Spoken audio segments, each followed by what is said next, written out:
yeah. Oh, oh, oh, oh, what a start, what a start. Oh. But yeah, how you doing, how you doing? It is weekend, and it is a Sunday.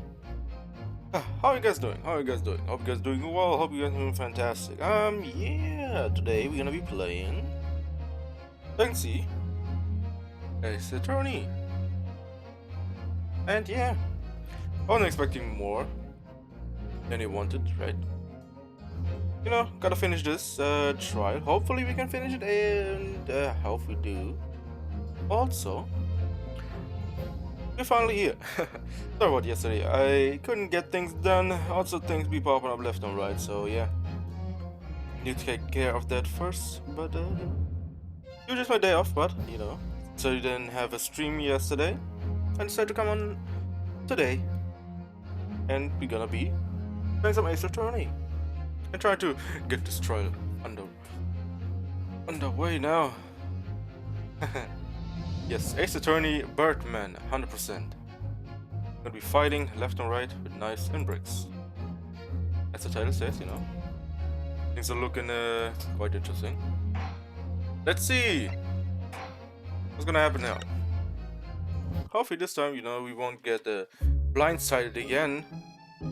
Every single time something happens. Alright. Where did we stop? So, Resume can be resumed. Where did I stop also? What's up, raised? How you doing, man? Hope your weekend is doing well. Let's do the scores. There are no medicine which court desires to hear from you first. Okay, from who are we hearing? Oh, Mr. Be Good. Alright. If such a person was indeed present, why did you conceal that fact from the police? Oh. God, no. This is not in my nature to hide anything at all. Just answer the questions, please. The truth of the matter is, I've been desperate about this all along. Do I tell you all, or keep your mouth shut? Keep me mouth shut? It's better to open your mouth, man. Tell us what, Mr. McGilda. I mean, you're the one who's on trial here, not me. You only want to get out of here, right? Isn't your best guess? No? For your best to tell us something. The fine fellow representing me is absolutely right. In the carriage on the night with yourself and the other man, there was another passenger. Oh my god. There is another passenger? What? Where's that mysterious third person coming from? It's true. Yes, Judge, yes. Aye.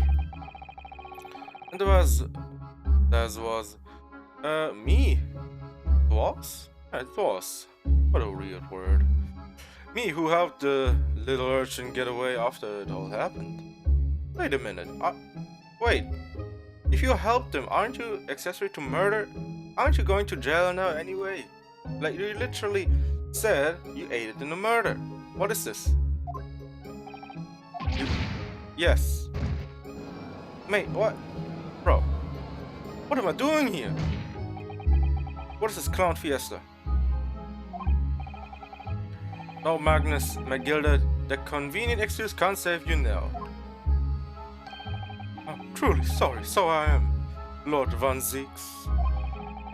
I'm sure you'll be wanting to know why I said nothing when I was taken in by the police. I do be having a very good reason, I assure you. Which was? Well, the little child was just in the wrong place at the wrong time. Not in any way involved, you see. What can be a Jack the Ripper style? Stabbing someone.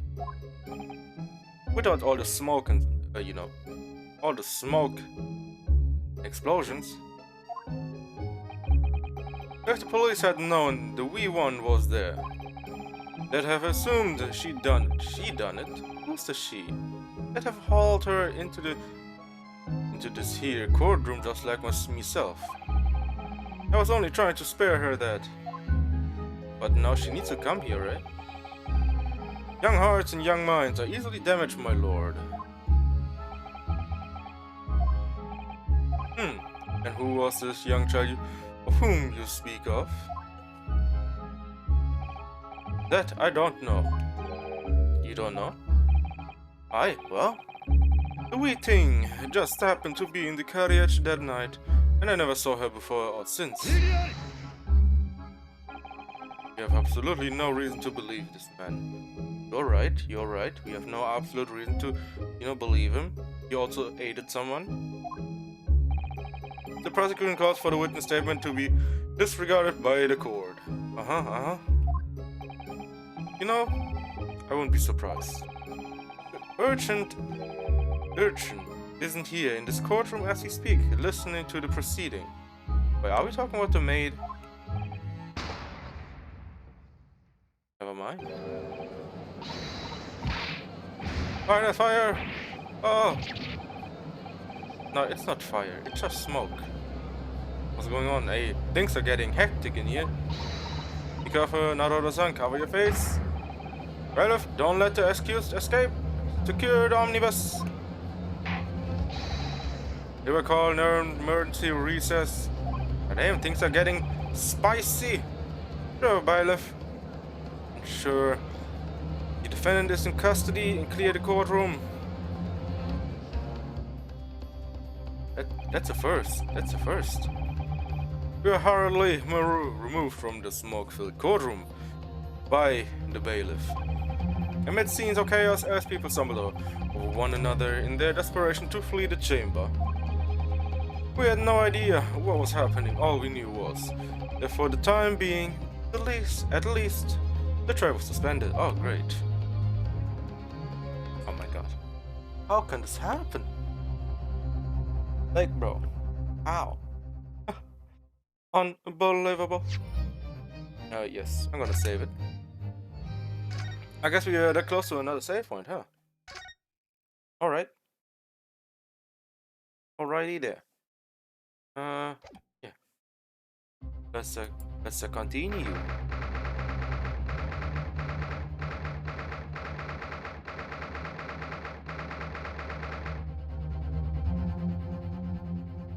Oh, Bailey, defendants, antechamber. Okay. Oh yeah, what on earth just happened here? Good question, what happened here? What happened here? Someone bring me up speed. All of a sudden, I've managed to find out what happened. Good job. Susato-san.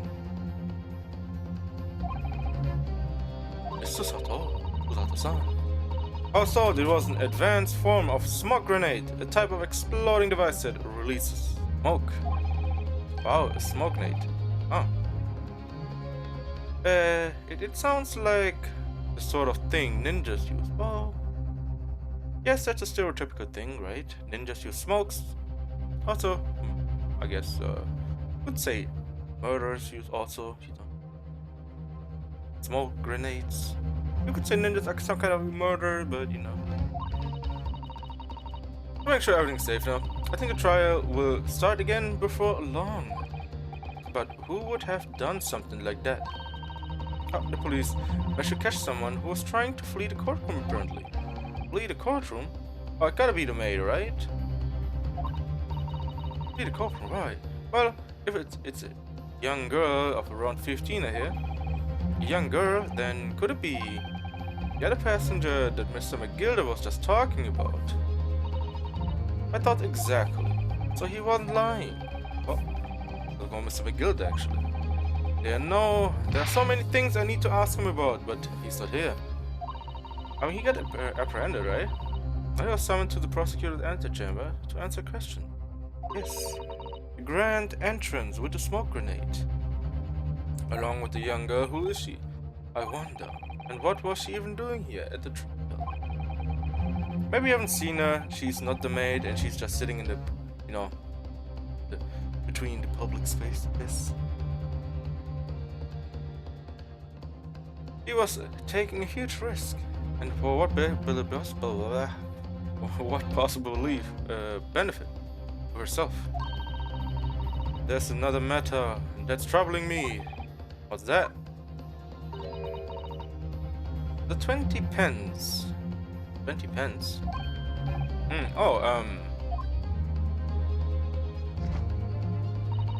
According to the coachman, Mr. Beppo. Okay. He took 4 passengers that night, at a fare of 5 pence each. Wait. Could it be? Could it be? I know it might be a huge stretch here. What if, instead of 4 passengers for 5, he was lying as well? He took 4. Well, he took 5 for... Well, he took 5 pence, right? For 4 passengers, but he upped the price because he wanted to save the girl. Right? There might be a thing here. Like, instead of taking, 4 for 5, he took 5 for 4. So it would make sense. He upped the charge for... Maybe it might be the wrong reason, but hey, it's a logical jump here, so we'll see. Comes to a total of 20 pence, exactly, yes. And now it seems there were, in fact, 5 passengers. Which means the figures don't seem to add up again. Oh, she's right. That is strange. Oh, I guess I read wrong. Maybe, right? I mean, 4 passengers, 5? Nah, it would go down to 4. Maybe. I'll proceed with the proceed into the courtroom. Okay. Oh, thank you, officer. We'll go straight in right away. Well, whoever she is, I imagine this young girl will be asked to take the stand and testify now. I really can't imagine what she's going to say, but it could alter the whole direction of trial. Also, I can't do math.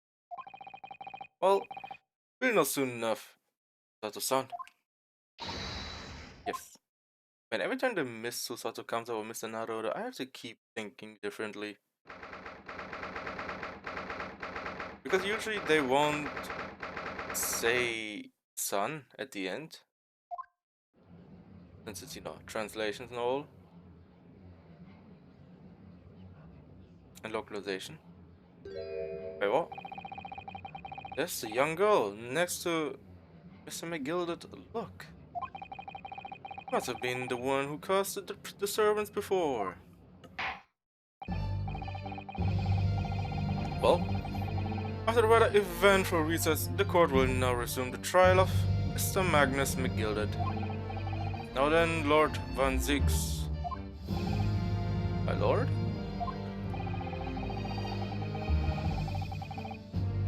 I believe you established the cause of the smoke which veiled proceedings earlier.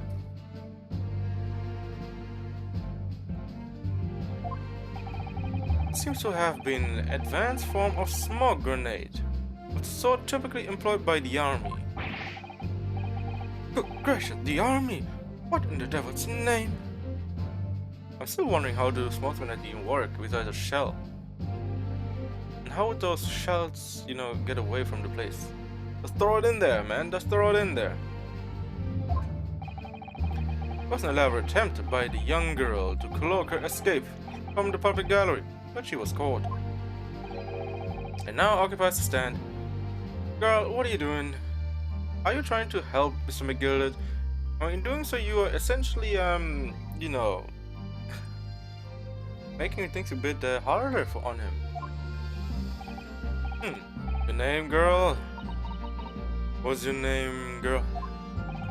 Are you responsible for the smoke grenade which induced such a pandemonium in my courtroom? What's the meaning of this deplorable behavior?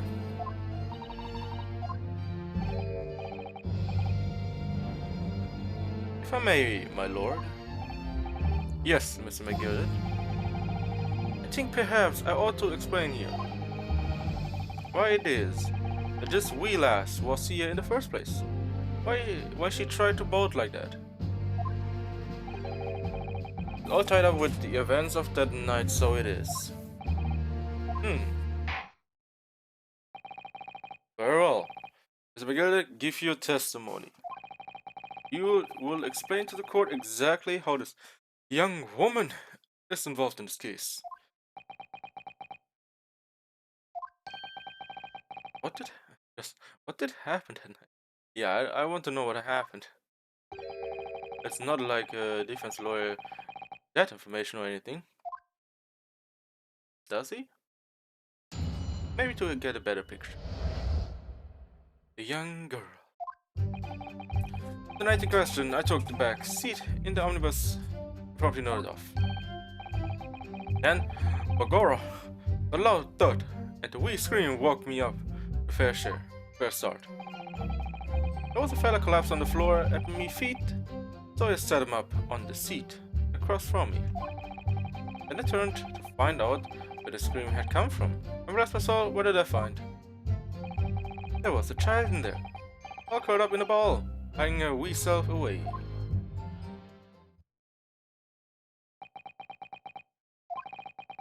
I remain somewhat baffled, I confess, but from what I gathered, on the night in question, this young girl was indeed riding in the omnibus. Is that correct? Exactly as the defense counsel said. This last was the fifth passenger, my lord.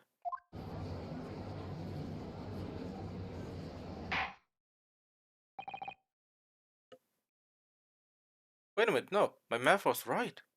Actually, it is right. Yeah, it might be the case that,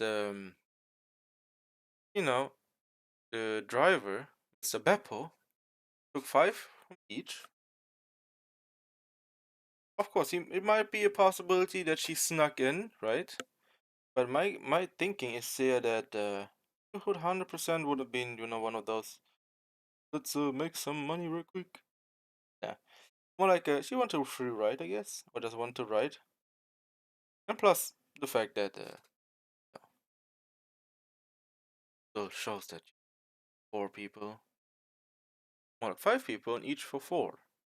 Maybe he paid for her as well in a way. Maybe it's from the get-go, right? But all speed as Mr. Beppo is collaborating with the murderer. Kill the brickmaster. Defense may now cross-examine the witnesses. Are you ready, counsel? Yes, my lord. Or rather, no.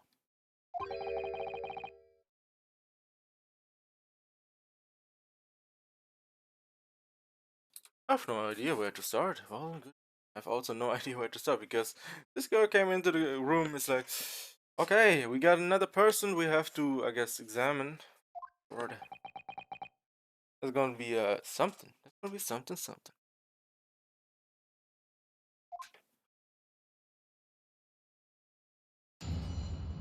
Alright. The young girl. On the night in question, I took the back seat in the omnibus and promptly nodded off. Okay, great. Then Bagora, a loud thud, and a wee scream woke me up. With a fair start. Wait, wasn't the scream up top? There was a fella collapsed on the floor at my feet, so I set him up on the seat across from me. Okay. Then I turned to find out where that scream had come from. Bless my soul, what did I find? There was a child in there, all curled up in a ball, hiding her wee self away. I do wonder how you must be feeling, Naruto-san. Being the defendant's lawyer, and yet finding myself as stunned as everyone else at the testimony. Yeah, I mean...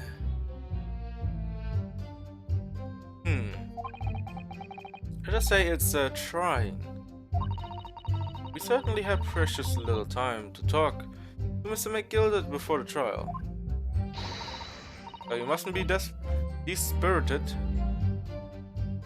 We must try to learn all the facts we can. Yeah, when we arrived in London this morning, I didn't see my day panning out like this. Out of the sun, no glimmering in your head. Oh, how did you know? Night in question, I took the back seat in the omnibus and promptly nodded off. Oh, wait. I need to press each charges. I have to press them on every single one. Get the picture better. When you first got into the news, were there any other passengers already on board? Okay, good. There were not. The cabin was empty and there was no one on the roof deck either. Who were the first passenger, as it were? I see. Aye. That's why I took the back side as I did. It's the most comfortable, so it is. Could you explain exactly what you mean by the back seat? By all means. That's how you already described it earlier. I'm talking about the seat opposite the one in which the poor gentleman who was stabbed was sitting. Like I said, this most comfortable and where I feel most at ease.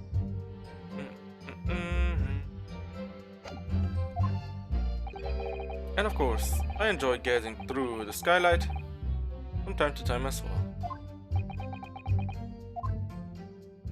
Okay. Okay, I got the scream. A lot that you say. And the scream. How can I explain it? So the scream might be from up top, and the third word would be at the time where the girl jumped in the cabin. That might be it.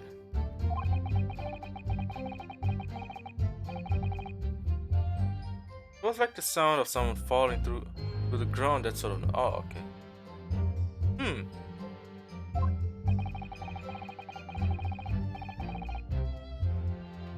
So you think it was the sound of Mr. Mason falling to the ground, to the floor, and having been stabbed? Sounds quite okay. I take it, I guess.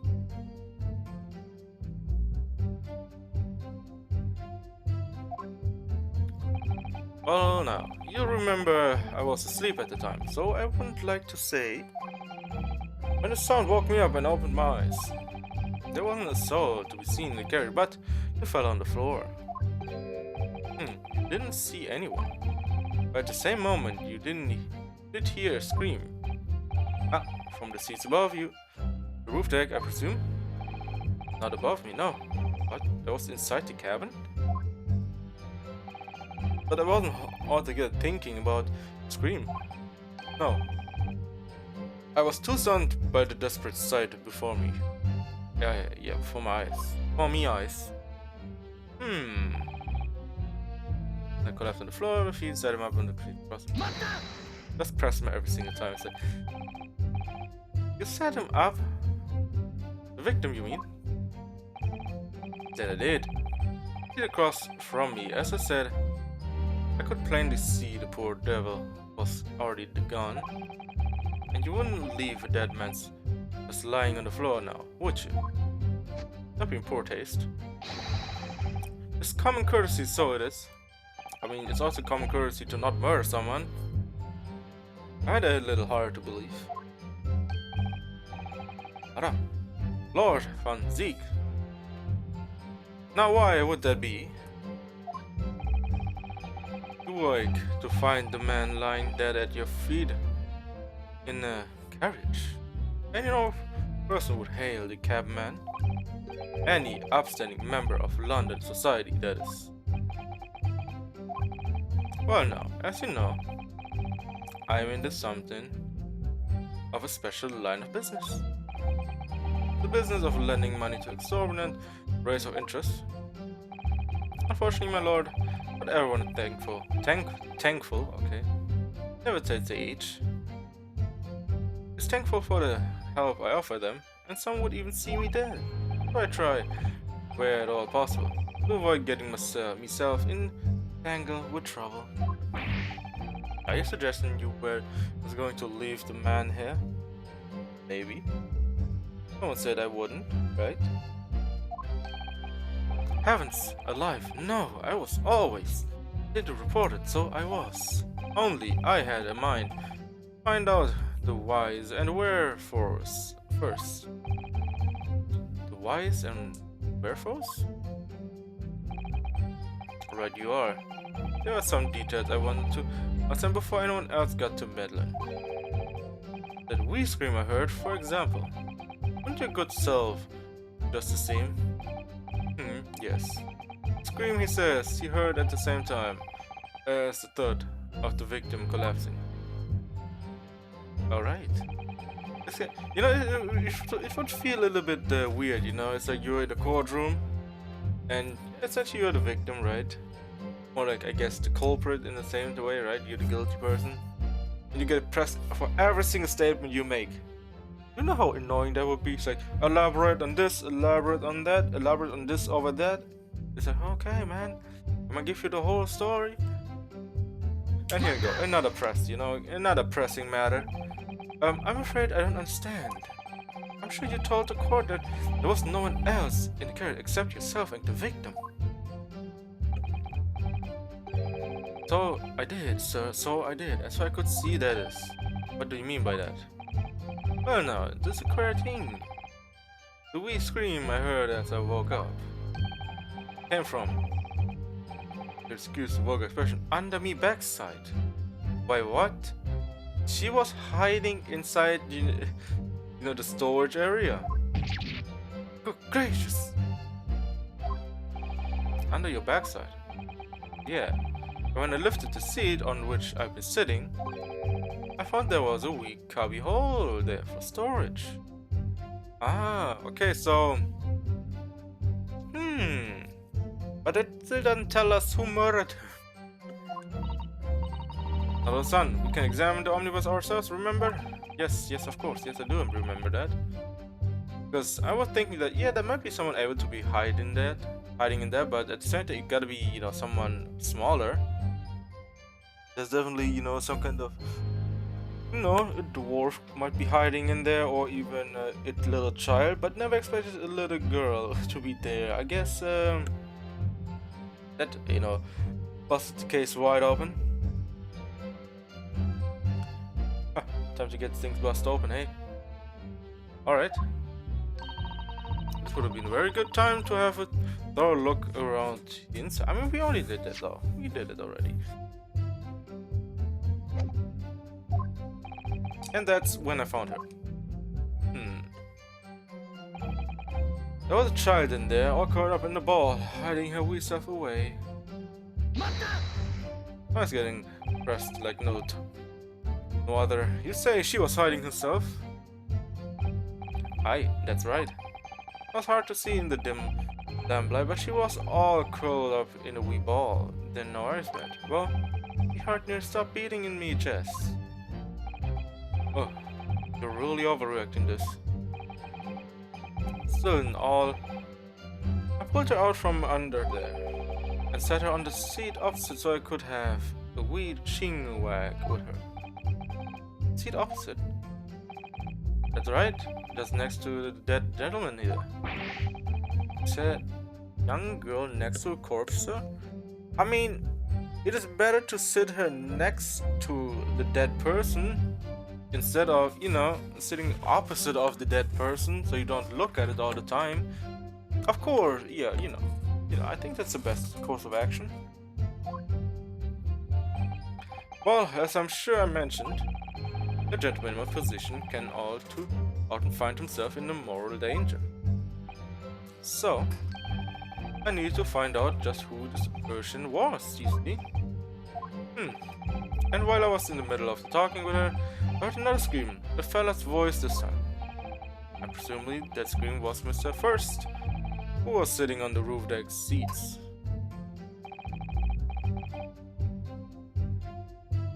Quiet you are again, I would say, sir. I saw. Looking down through the skylight, must have seen this young girl, the gentleman with a knife in his belly. In other words, the previous witness did not, in fact, see you at all, Mr. McGilded. They believed to be yourself, and the victim was, in fact, this girl and the late Mr. Mason. Aye, my lord. I was, as I think everyone understands now, sat at the back of the carriage out of sight. It is certainly plausible.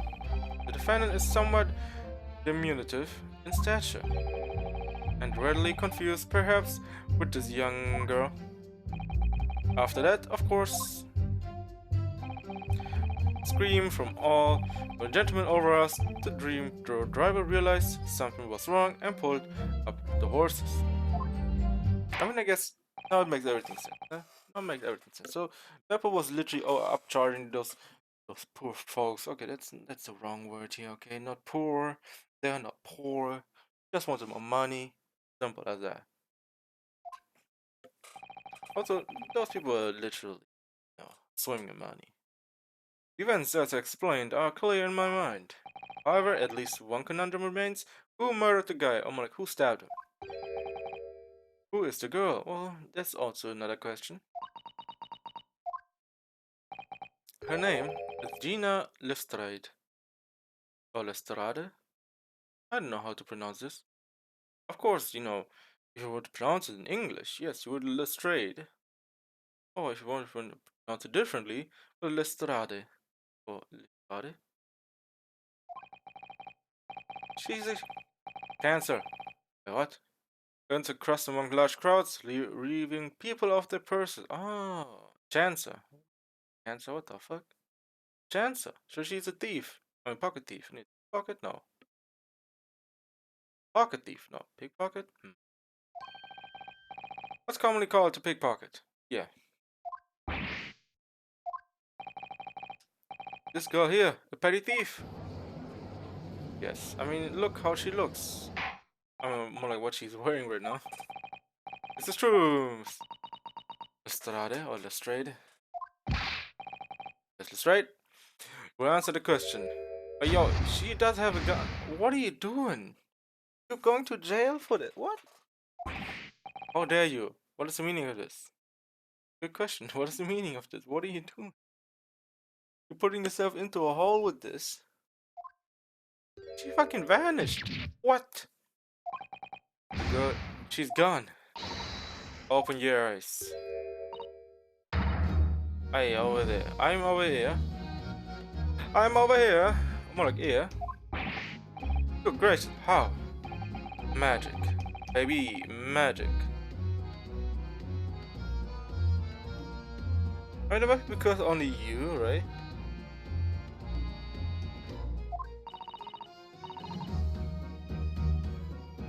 I know what you lot are thinking. Grown-ups are all the same. Sturdy little dipper. You'll see, stripped up in golden jib. Wait, what? You got herself backed into a corner, so she knifed a gent. Wait, what? Go on, that's what you always are. Go on. That's what's in your heads, ain't it? Not at all. That's a court of law. We're here to determine the truth, not cast. Now it's green. I mean, sweating bullets. Look, knives are for cowards. Only thugs use weapons like that. All need for what I do is these fingers. I'm a professional, alright? Maybe not in your eyes, but I got pride in what I do. Let me guess. Don't count smoke guns among weapons for thugs. Oh, this? Yeah. It was in the bag. I left it the other day, down where they keep the four-wheel drags. It's nice, isn't it? I like pink the best. Don't wave that thing in my direction again. I'm pouring itself one again. So, maybe that you were riding the omnibus on the night in question.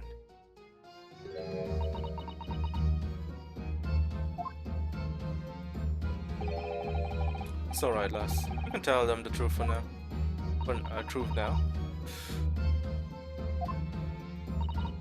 Alright, yeah. Is it like the Irishman said? The Irishman!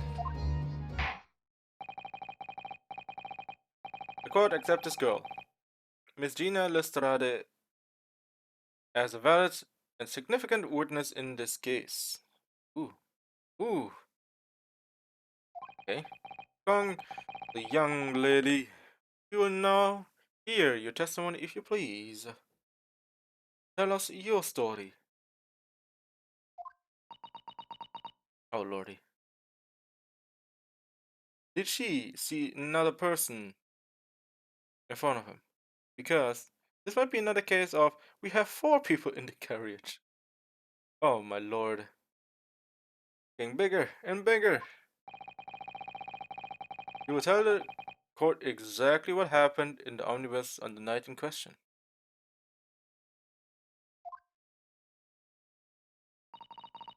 Alright, if I have to.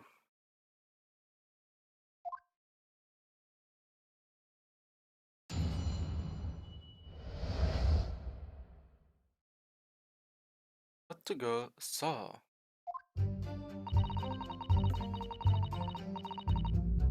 So I snuck inside the carriage before they hooked up the horses, just like always. But it was the royal waste of time. I got nothing to show for me. Troubles at night. Right? I'll tell ya, you can't see a blind thing in that hiding place. It's pitch dark in there. I mean, yes. It's only supposed to be there for, for repairing your, your carriage in emergency situations. Just like a storage room it is. Then after a while, I hear this loud bang. Nearly jumped out of my skin. I did. And the scream just came out. Wow. Okay. I guess that happened. Because of that, the swell found me. It did help me get away, mind.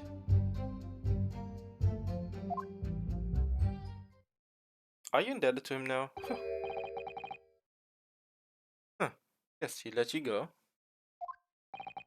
I fail to understand why you would let the street urchin go, semi-gilded. I mean, because it would be more troublesome for the girl if something would happen, right? Simplicity itself, my lord. You see, she couldn't possibly have killed the other passenger. I knew that for a fact. Oh, really? You knew that for a fact, huh? Good, good. How? As I'm sure I said before, sir.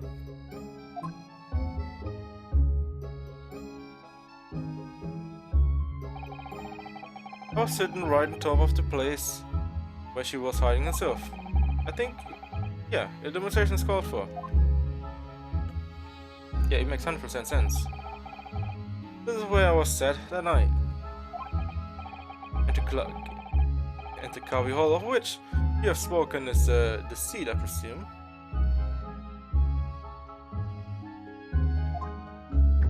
Yes, we already checked it. More like I have already seen it. Yes, it does appear just large enough to accommodate someone of the girl's stature. Aye. But of course, the wee lass was stuck in there.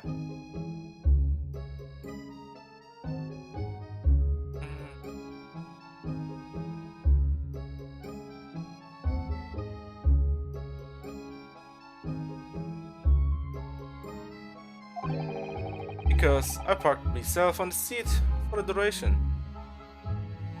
Yes, you did. Yes, you did. Ah, what? I saw you say that's why I let the last bolt. I knew that if the police found her, whether there, they'd automatically assume she'd done it. Of course they would. I mean, it's obvious. Like, it is as obvious as it gets, right?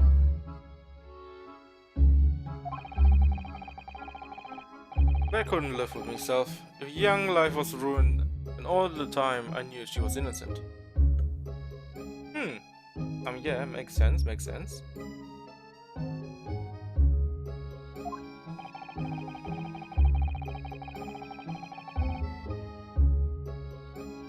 Even though you must have realized your action would result in your own innocence being called into question.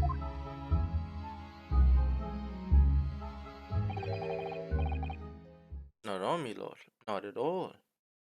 I mean, you had everything planned, right? I mean, it's obvious. I knew in my own heart that I was innocent. So I thought it was worth taking a punt on my own good name for the sake of this little less fortunate lass. Wouldn't it be also a bit weird?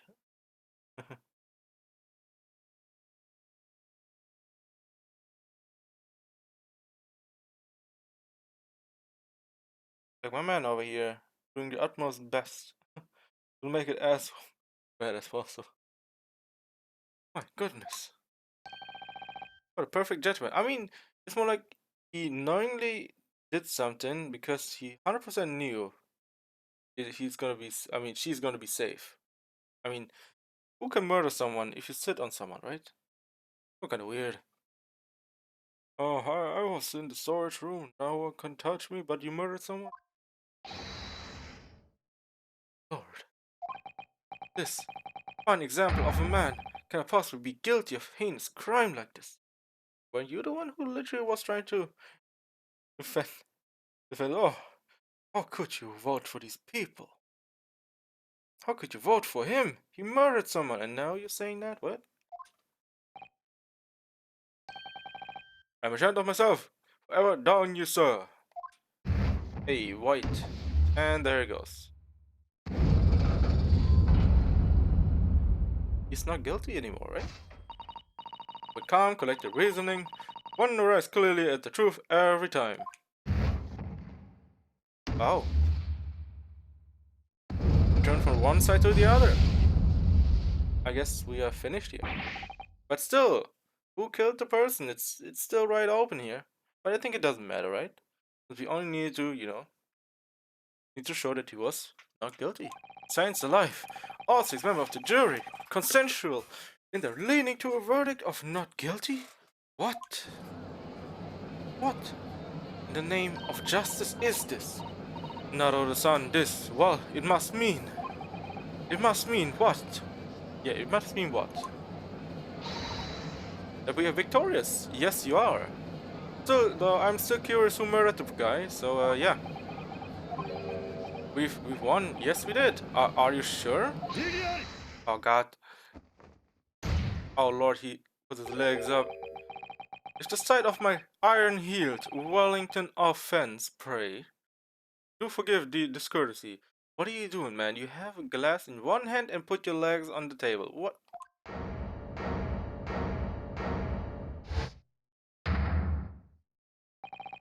This really is a consummate example of the one monumental flaw in British judicial practices. Okay, do tell.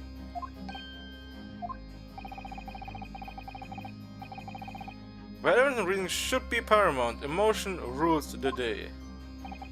Emotion? The witness's latest statement gives us a clear insight into his true nature. What do you mean, his true nature? Do you really think Scotland Yard would have made such a glaring omission? After the incident, the omnibus was comprehensively searched by officers of the police. Obviously, the interior of the cubbyhole, as the witness put it, was included in the investigation. But also, what if you can get through the bottom of the, I guess, carriage and go through it, get inside the cubbyhole? I mean, it's another thinking outside the box, but I don't think you will still murder someone from the outside. The compartment under the posterior seat was full of the coachman's belongings. It's noted in the black and white here in the police report. Good lord, the evidence has been tampered with. In order to corroborate Miss McGill's story, someone has unlawfully removed everything from under the seat. What? What has happened? Oh my god, what are these turns of events over here? How could such a devious contrivance possibly have been effective, counsel? I don't know. Don't tell me. Don't ask me. I have no idea. Naturally, we must acknowledge the deficiencies of the constabulary in allowing this to have happened. However, I assure you, when the omnibus was wheeled into the courtroom this morning, the compartment under the seat was not empty. Oh, well, my Nipponese friend? Huh? Me? When the carry was submitted as evidence, how does you examine it in fine detail, as would any self-respecting practitioner of the law? Right. What did you find the condition of the under the seat compartment to be? Oh, be sure the young gentleman will be able to clear this up in a jiffy. Sorry? Go ahead. Tell the court now, fella. How this is all an elaborate excuse by the desperate Lord Van Zeeks? Well, counsel, do you have something to say in this matter? How am I supposed to answer? What can I say about the state of the little compartment under the seat onwards? And the look was empty. It wasn't empty.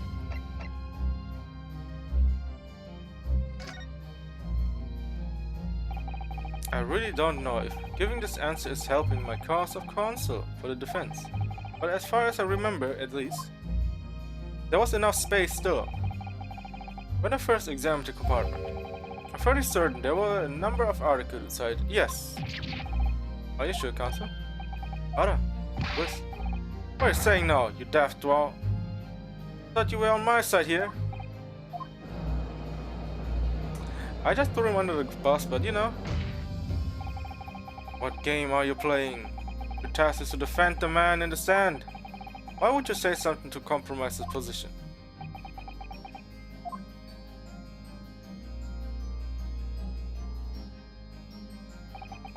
As the advocate for the defense in this trial, I confess I'm still not entirely sure where I stand. But it seems to me that I should state what facts I do know as clearly and honestly as possible. Interesting. This is not at all together pleasing, fella. I'm simply telling the truth, Mr. McGillet. Well, don't forget that you're supposed to be representing the best interests here, lad. Now then. A fella's memory is a curious thing, and not altogether reliable. No, the court must consider the facts. But there, cubbyhole under the seat, it's as empty as the devil's heart, so it is. Should think, perhaps it would be your best interest now, but I bet that you might have been mistaken. Why? Why do I feel like something's not right here? I should like the jury to weigh in on this matter, I think. Take a swig from that, man. No more alcohol. That compartment is designed to house equipment used to maintain the smooth running of a carriage. Against the rules state that omnibus should be properly and fully equipped at all times. So it certainly wouldn't have been empty on the night in question, therefore isn't that irresponsible. The money-lending fleecer and pig bursting are lying. Okay, how many times are you gonna change your vote, you fuck? What?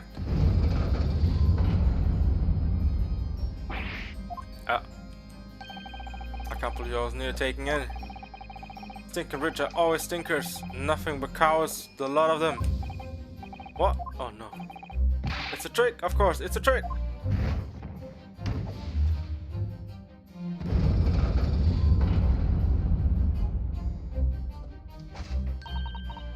Quite so, I must concur. Lady, did you ever bring anything worthwhile to the table? With calm, collected reasoning, one arrives clearly at the truth every time. You changed your mind 3 times already. What are you saying right now? But every time a different truth, it seems. Yes, it does. My lord, I humbly exhibit the scales of justice. Clearly, the verdict of not guilty at this time would be wholly inappropriate. Thank you, counsel. But before we proceed any further, there's a small matter of outstanding cross-examination. Counsel, for the defense, begin your questioning of the witness, please. Yes, my lord. What just happened? The whole balance of the trial just shifted. Almost beyond recognition. Yes, it did. The Reaper of the Bailey is at work, it seems. It would seem.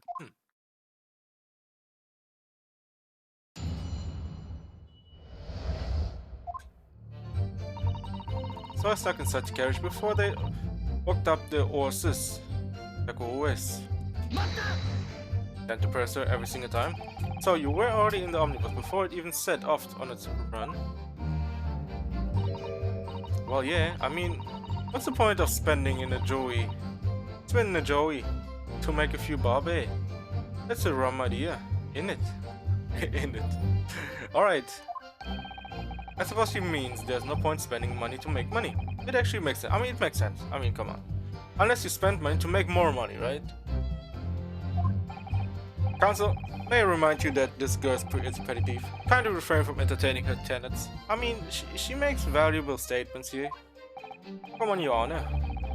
But that does clear up a little mystery of the fares and all. Or paying passengers at 5 pence apiece, making it 22, which the cabman testified. And the one that escaped Grace ran for free. The whack conk of a driver always goes for some grub before its last run, see? I mean, I guess she already mapped out what the carrier always does, huh? Like the driver for the carriage. So that's when I slip into the carriage and get myself eaten under the seat. Nice and easy, right? Damn, I mean, yeah, it makes sense.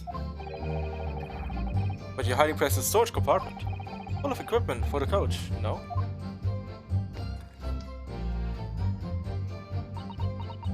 Oh. Yeah, there's brushes and buckets and whatnot in there, sure. Always chuck all that out and cram it in the corner somewhere. Wait, what? How are you gonna do that? Chuck it into a corner when there's not even space for it? No one ever seems to bother much. And yet, according to the report made by the police officer who first arrived at the scene, my apartment was full of such paraphernalia. Well, I don't know nothing about that. Like I said, I moved all that stuff out so I could hide under the seat, and that's all I can tell you. Isn't we've reached the end of the line of inquiry? Continue. Well. But I was already all wasted. Right, all wasted time. I got nothing to show for me. Troubles at night. Alright, I'm gonna press you for every single thing. A waste of time. Why is that? Well, most nights I'm on me own. You got to permit at least some of the time. I beg your pardon, did you say good permit? Got permit? Got permit? I don't know what that is. Oh yeah, well, that's what my kind call it. Say the omnibus, I suppose. In what kind of world are you living? The point is, any normal run, the carriage ain't got no one in it for a while. And that's when you come out of your hiding place and get away. That's it. Only that night. This cove was set on me seat from the start. And it didn't budge the whole way, did it? Not a 1 inch. I was totally stuck. I mean, yeah, you were stuck. I mean, there's only one way in, one way out. Do you mean to tell us that you were present at the carriage for the duration? You were under the seat the entire time while events unfolded in the enclosed cabin? I mean, yeah, she was riding that thing. Like usual. Yeah, right, mister. To be sure. I was as shocked as anyone. You don't expect to lift the cushion it's been sat on to find the child now, do you? So this list today couldn't possibly be the culprit then? Yes, of course not. You can't stab someone if you're hiding in that place. I tell you, you can't see a blind thing in the hiding place. It's pitch in there. So you couldn't see out of the cabin at all. Not a jot. Once I pushed my cushion up with me head and look out the crack. Then I can have butchers at who I'm gonna fill. I thought you were the pickpocket, not the butcher. I mean, I can have a look. You see, you got ain't as plush as the other one, you see. But most of the time, the passenger plants themselves opposite. But for some reason, that night, this little Irishman spent the whole journey right over me head. And for that reason, we weren't able to push the cushion up to peek out, I see. Truth is, I ain't too happy in small, dark places. It's too much like being thrown into a clink. There's only one place to hide in the carriage, so it's Hobson's choice. So many different wordings, so many different pronunciations, so many different dialects here. So why doesn't she just stick to picking people's pockets in the open end? I mean, it's like the most unexpected thing, so that's why. And also, carriage most of the time you have people who have a lot of money, so it makes sense to hide in there. And there's some reason that she's not letting on, judging from her demeanor. So anyway, I was a bit scared, so I had to just stick it out under there. Nothing else for it. After a while I hear this loud bang. It jumped out of my skin, and I did. And the scream just came out. When you say a loud bang, you mean the noise of someone falling to the floor? Could have been, I suppose. I don't remember so well. Point is, it made me jump. And you let out a scream involuntarily. That's right. And then I felt the cushion over me there, over me head. It got lighter all of a sudden. So when the defendant got up in order to help the victim, yes? Or not. It could equally have been the moment the accused stood in order to stab his victim, could it not? Well, did you see what happened at that crucial moment? Oh. You did see it?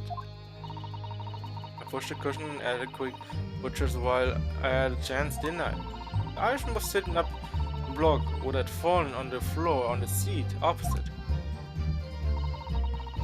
There was Miguel's account, of course.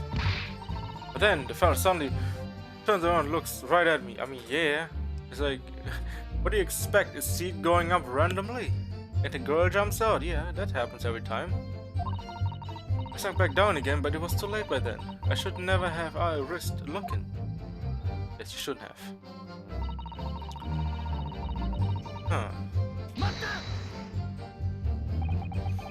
When McGill discovered you, he pulled you out from your hiding place. I was scared stiff. I was... He dragged me out and sat down on the seat, no? Next to the victim, Mr. Mason. Yeah, the bloke had the knife in his guts. He was still bleeding. Wait a second, why did he drag you out? Shouldn't you, Isn't that kind of weird? Why would he drag her out instead of leaving her down there? Then the carriage lurched a bit, and I ended up falling onto me. Ugh, how awful. Both me hands got covered in blood and made me feel sick as a dog. Ah, so that's why the person up top said both hands were covered in blood. So it might be that. Both her hands covered in blood. That must be what the rooftop vendor saw. After that, I believe she talked to Mr. Gilded for a while. Is that correct? Yeah, me sounds off. Want to know me name and what was up into it. Wait, what was up to in that? Then I heard something from up above. Someone screamed. Yes, Mr. First on the roof deck. I want to presume, yeah. How many times do we need to say this? Well, I didn't want no one seeing me face, so I didn't look up. Then the horses were drawn up in smartish. Mr. Irishman says to me. Get back under the seat. I see that. Get away later. Okay. All three members of the jury had decided the defendant was innocent. For one brief shining moment, yes. It's clear that they are still very unsure. If we could just find some conclusive piece of evidence among the nearest testimony, we would clinch the verdict we want. Yes, I think you're right. We have this inkling feeling. Oh. Something bothering me. Something bothering me, but I just can't put my finger on it. What could it be? They snuck inside the carriage before they hooked up.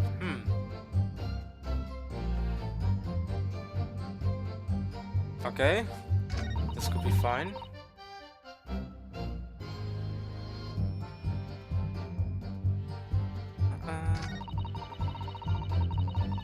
Can't see a blind thing in that hiding place. Pitch in there. That makes also sense, yes. Wait. Let me check my things.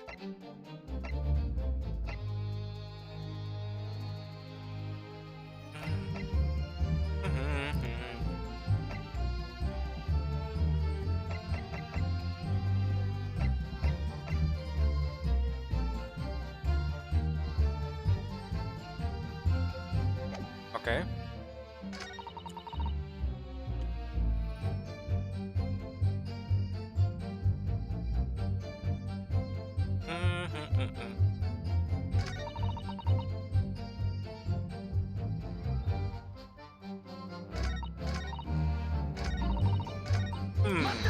Oh, wait, I need to see, because most of the time we see some movements.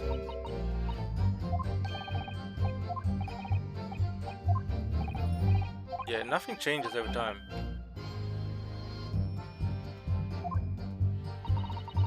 Okay, nothing changes here.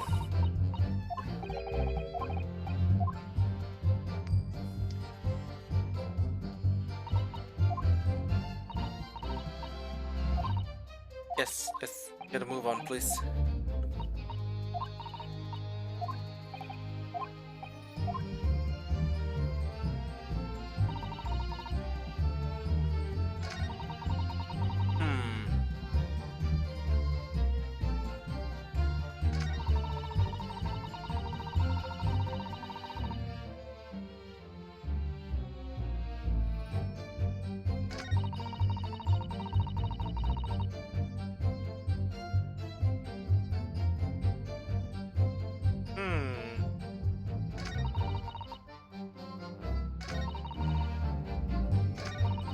I need to go through all this again.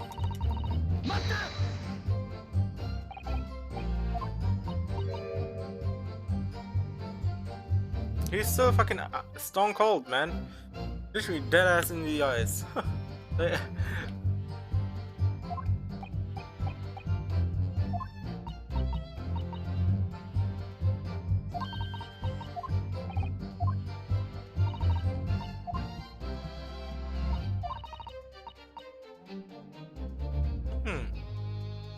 Still chillin'.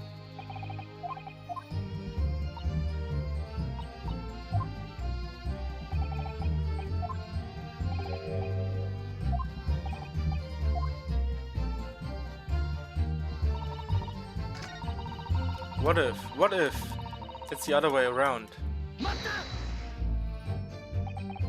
I have an idea.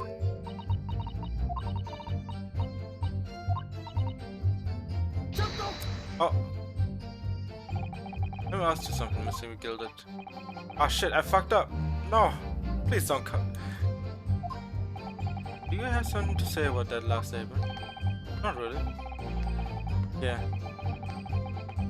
Yeah, I literally... Yeah. Oh, you also too. Oh. I literally clicked on error. I mean, I think got some money, right? I have a feeling it might be something to do with,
let me check this again.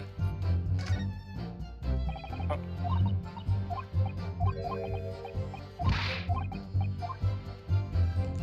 Maybe there are more names in it.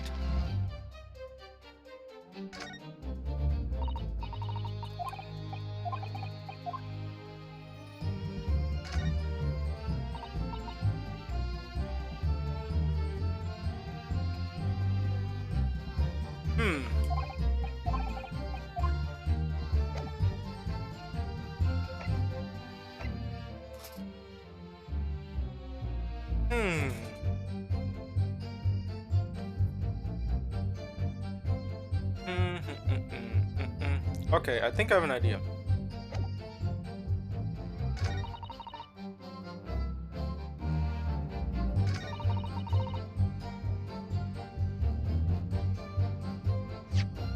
Wait, if she was found out, then the guys at top should have also seen her, right? You know what? I'm gonna try this.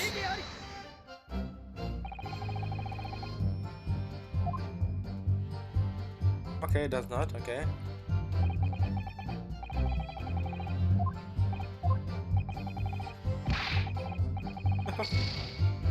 Oh god. Hmm. Okay, gotta be something to do with the pressing matters every time. But I have a feeling it's more to do with him answering questions she would react.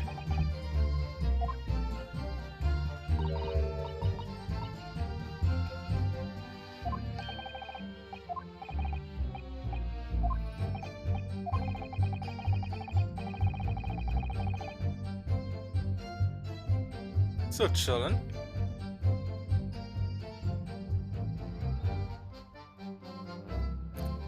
All pen pens at 5 pence a piece.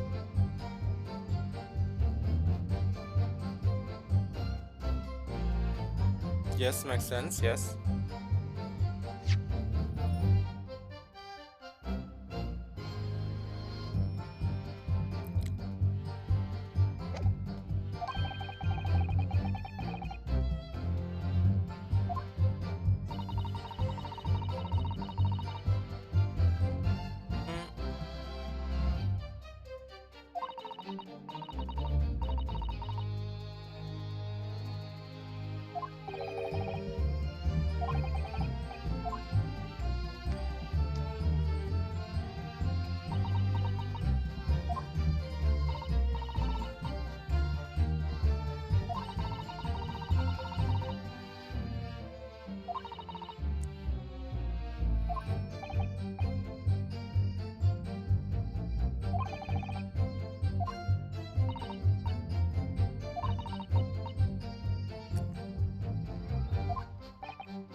Hmm. Hmm.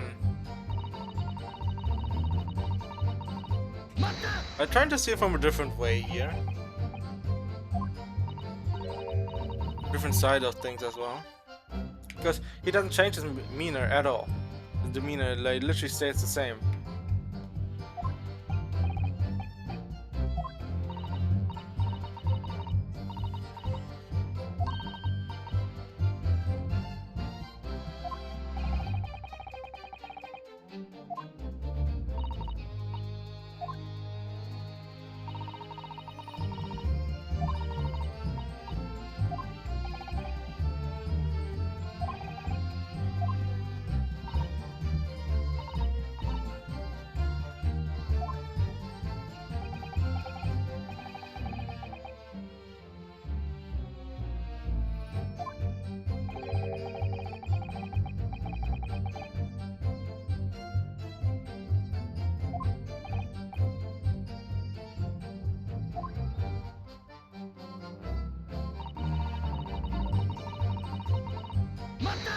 Hmm.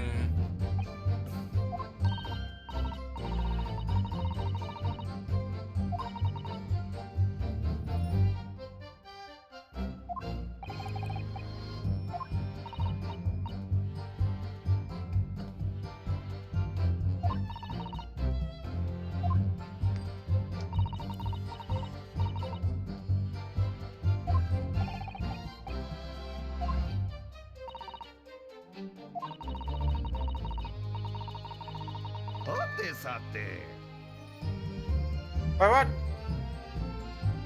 Why does it now all of a sudden work? What is happening? Oh man.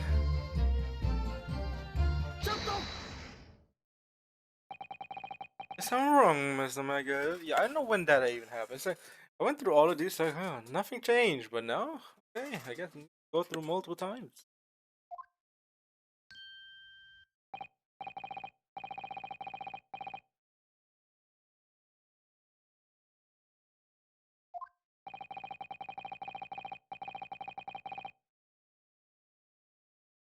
I'm just wondering if Miss Lestrades or Lestrades, last comment has occurred to you, perhaps? You seem to be thinking something yourself. Oh, no. That was nothing important. I was feeling bad for the poor lass, is all. I remember feeling desperate myself as a young lad. Shut up in the dark was terrifying, so it was. I see, yes, I'm sure we can all sympathize. I'm so scared of the dark now. Aye, and I don't know about yourself, but I find that the darkness seems to make everything you hear seem to be much louder as well.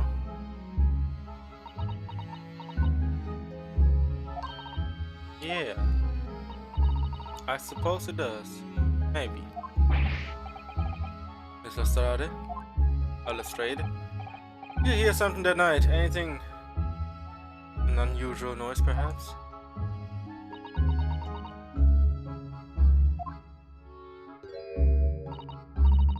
Not really. All I could hear was the Irishman snoring. Japs, there's no need to tell the whole world of me foibles, you little scamp. What a pity.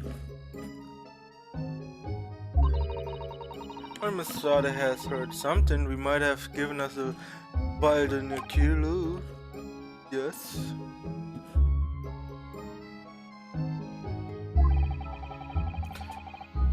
What should we make of that last statement of hers?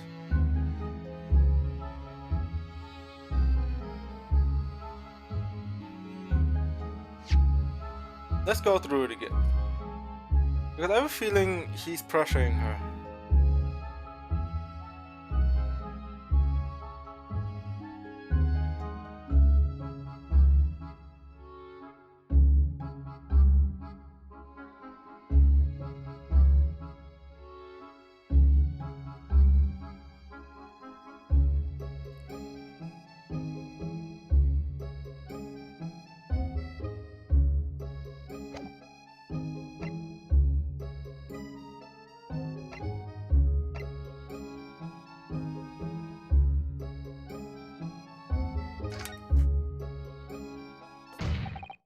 My lord, I believe the statement just made the witness is profoundly important.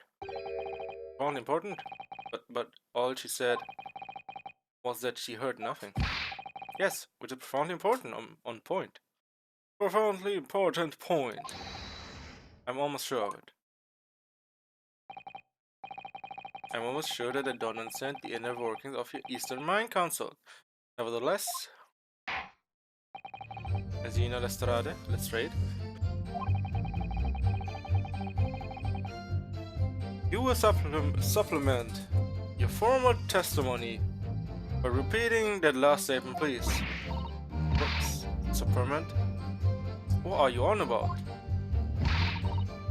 Don't give me your fancy talk. I know what you're trying to do, but it won't work on me. That's right. Insult the judge. Always a good move.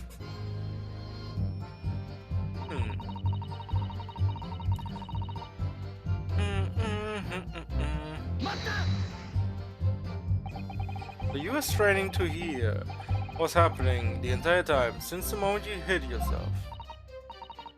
Not exactly, no. Sorry. Well, there was no one in the cabin to start with. I could just push the cushion up and have a butcher's see what was what.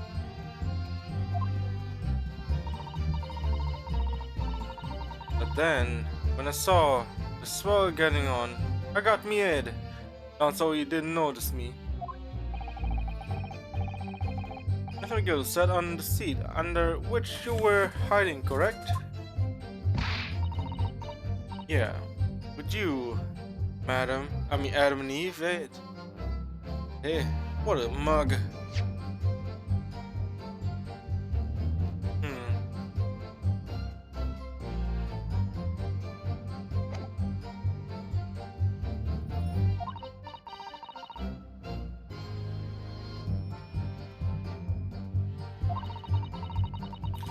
I was ready to jump out of there as soon as I heard him leave, I see. Or would it? Unlikely. Even though we would have shoved in there, I never heard the door open. But I had to say, put and listen to. I'm driving his pigs to market snoring like an old doggy. Was. Hmm. Are there any conclusions we can draw from that?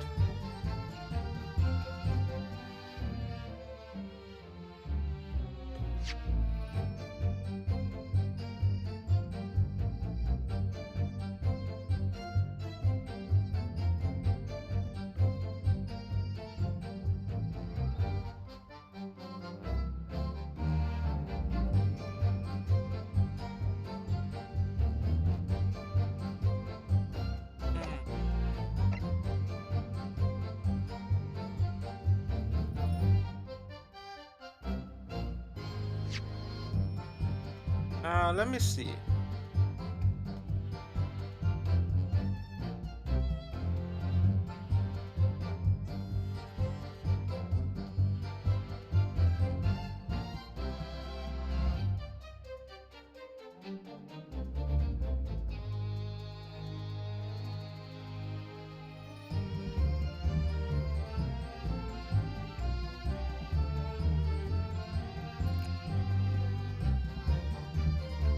Hmm.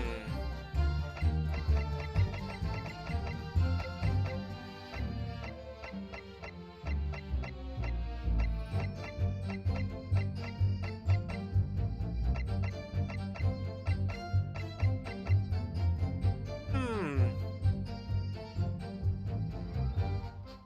Didn't hear any doors open. Okay.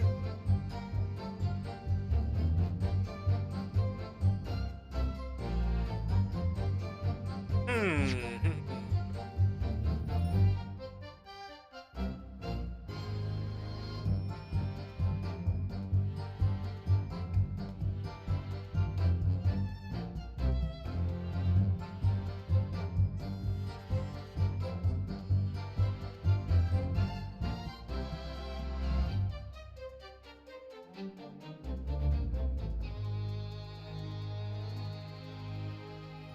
Hmm. You know what? Let's go with that. Well, that seems to make sense. Took the time reaching that conclusion, Council. What was that from?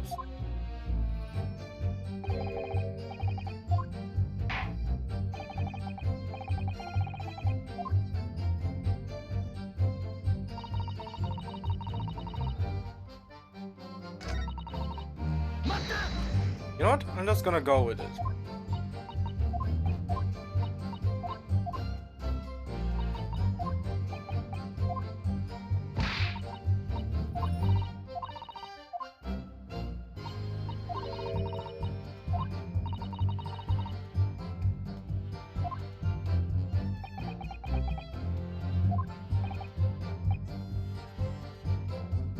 You know what? I'm gonna go with this again.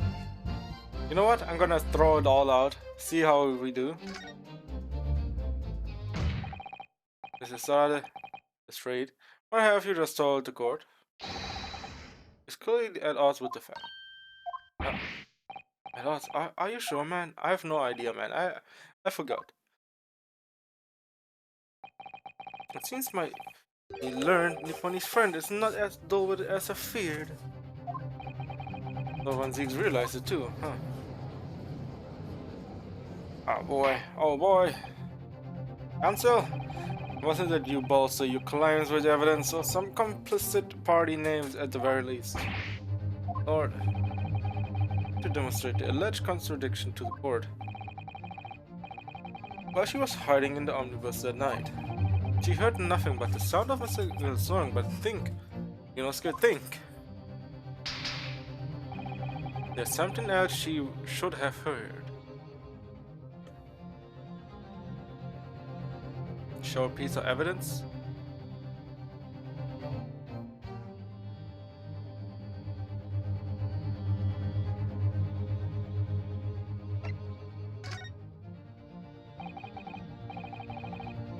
Not elaborate. particular sound that Miss Lestrade could not have failed to hear on the night in question. This very sound is made by the presence of the following person. On this guy, right? Oh, what? Good seeing phantoms are at work again. This time my Nipponish friend's ears. By what? Oh. Allow me to introduce you to a sound that will be very real indeed, however. Sound of your death throes. Oh, yes indeed. You did.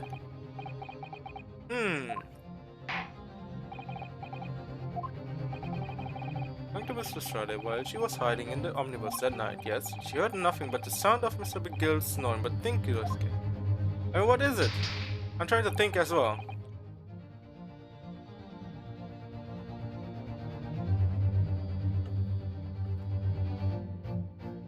What else is it to... There's something else you should have heard.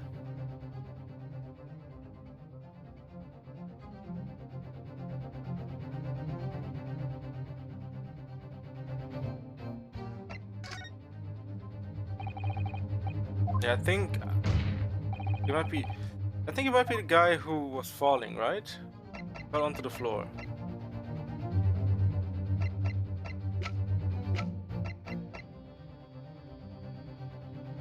Let's go with that. Yeah, right, it gotta be, right? Thrice fired, Mason! Yes, my lord. Sound that Miss Lestrade cannot have failed to hear. Is that of the victim, Mr. Mason boarding the omnibus.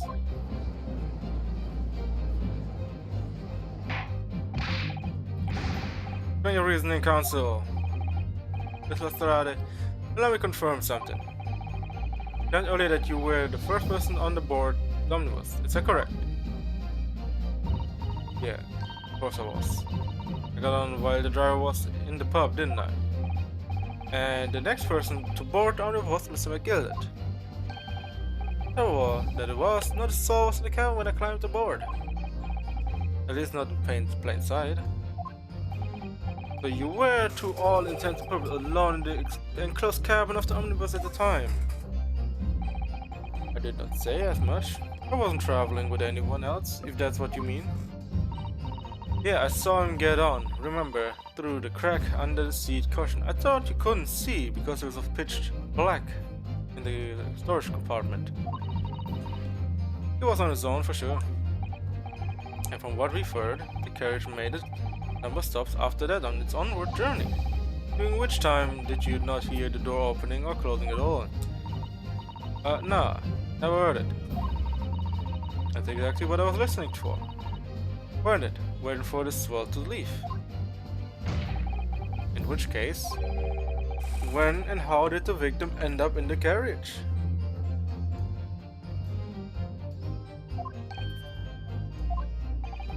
We know that the victim collapsed inside the enclosed cabin of the omnibus.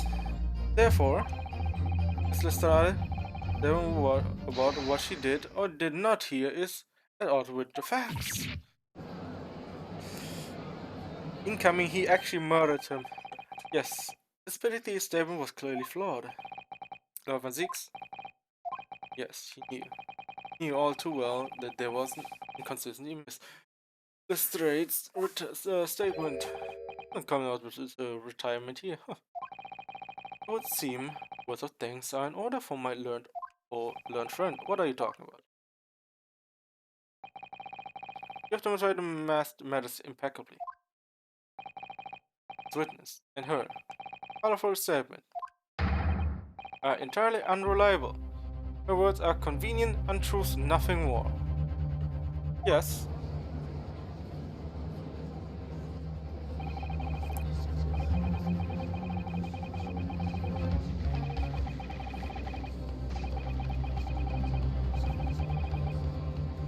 Am she ready to change again?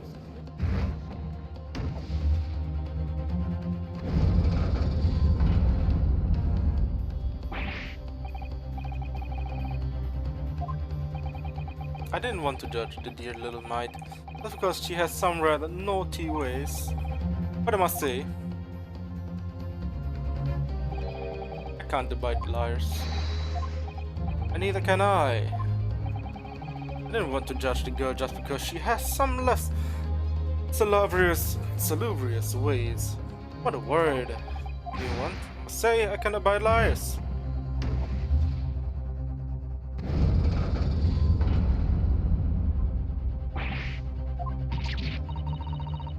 Not all the sun.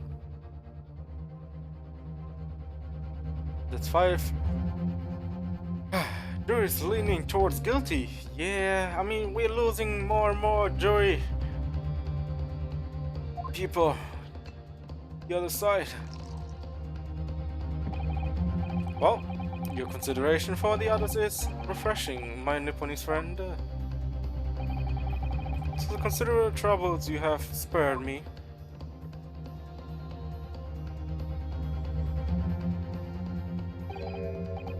Yes, very refreshing.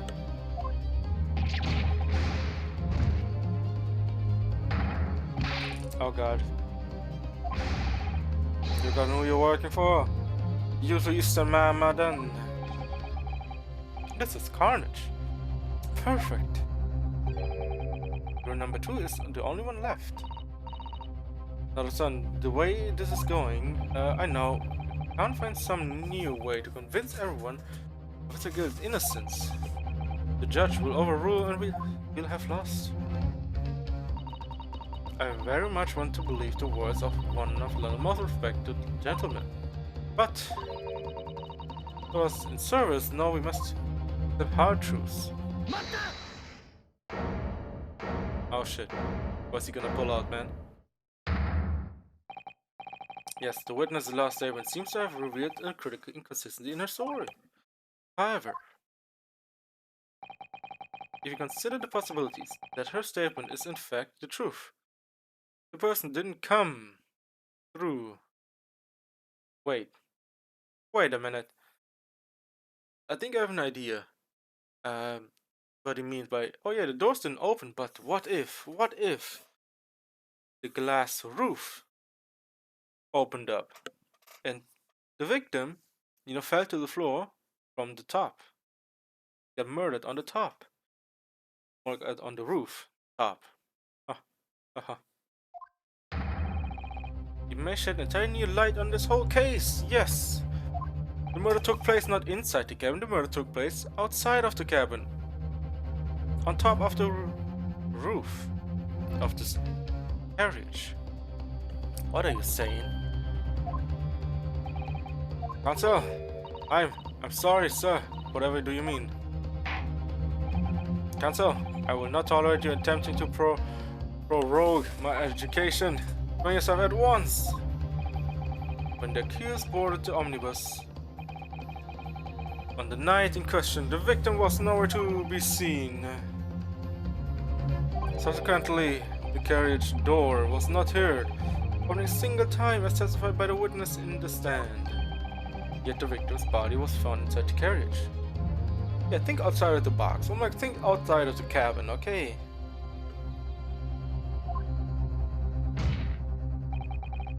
If this petty thieves words are to be believed, how do you explain the victim's miraculous appearance inside the cabin of the omnibus?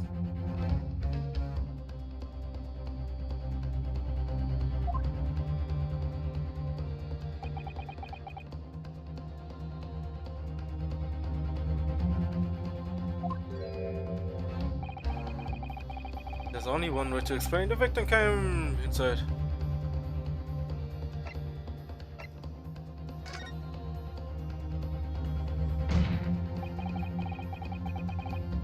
The door opened once. The only explanation is that the victim entered the enclosed cabin some other way. Don't object me, you. I got you by the balls, man. I got you by the balls. Or what new fantasy you would come up with. Blind panic. But behold, the omnibus is here for all to see. Yes. Only one side of the cabin is furnished, but the other has only a window. Only windows. No. Fixed windows which cannot possibly open. In short, there's no entrance to the cabin other than the door. But there could be. There's one possibility you haven't considered. Oh really? Yes. One other way inside that isn't the door. Another opening, use of which allowed the victim to appear inside the enclosed cabin. Alright, counsel. The defense will identify the location for the court. Here is the omnibus on which the incident occurred.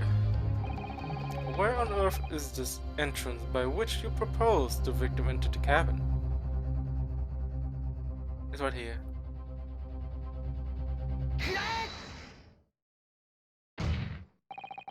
The answer is obvious. You only have been in the skylight. I say the skylight.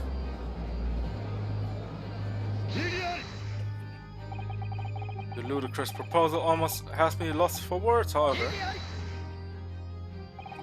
The sky may well be large enough for someone to pass through. Damn objection, man. Objection fights. So you claim, but do you have a shred of evidence to support your addle brain theory? Both Mr. McGillis and Miss Lestrade said the same in their testimonies.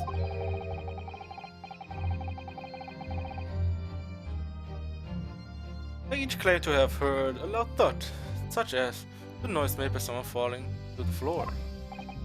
Yes, it has already been explained. As the sound of the victim falling from the seat having been assaulted with a dagger. Yes, it has, but would a man slipping from the seat onto the floor really have made such a loud noise as the witness described? Not really, no. A loud noise enough to cause Miss Lestrade to let out an involuntary cry, in fact. Good gracious. Oh my god. Look at her. Perhaps, in fact, there was a moment the victim made his entrance into the cabin. No, let me rephrase that. The victim didn't enter the cabin as such. He fell into it. You are now suggesting that the victim fell from the skylight into the cabin? Yes, yes I do. That's simply impossible. It is definitely impossible.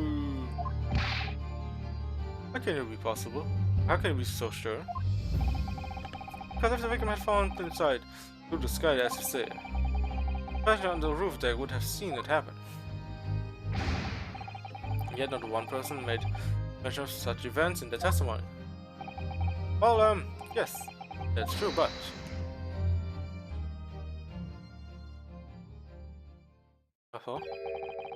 my humble fella make a weak comment here. Mr. McGilder, yeah, what is he going to say?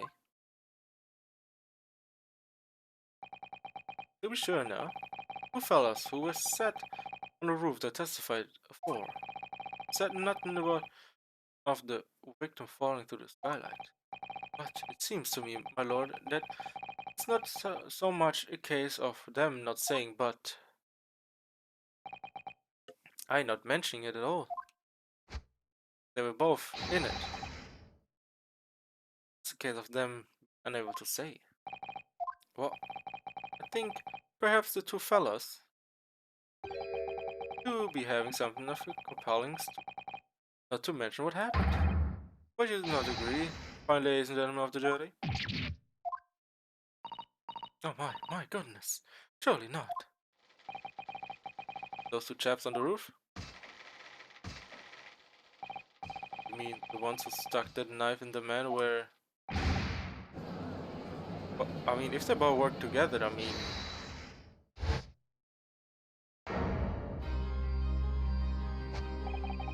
What exactly are you insinuating here, you blitherer? Oh yo, what's up with you, man? What I said, you rather... What are you insinuating? Okay, what are you doing? Blaming outrage.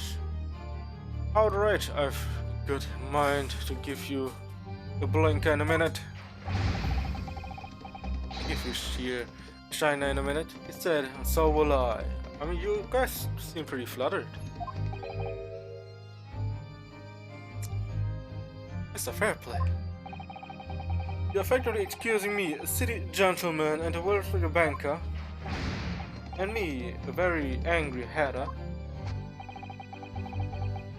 suggesting that someone like me could have stabbed that man in the guts. It's a disgrace. It's scandalous. Yeah, but why are you acting like this, man? I protest in the strongest possible terms. That's right, I protest too. About you, you rotten scoundrel. Hey, where did these two people come from? This is not the time, witnesses. I will not permit this wanton invasion of the state. Return to the anteroom at once. But this is beyond reason, my lord. It's outrageous. It's very hurtful, you know, my lord. I may command. Go ahead, Lord Van Zieks. There was a defense inside the outburst from the witnesses. My learned friend has seen fit to abandon all protocol and accuse the witnesses without proof. Accuse? I never intended to. It seems, young Nipponese, that your command of the English tongue is wanting. You propose to this court that the victim fell through the skylight from the roof deck of the omnibus.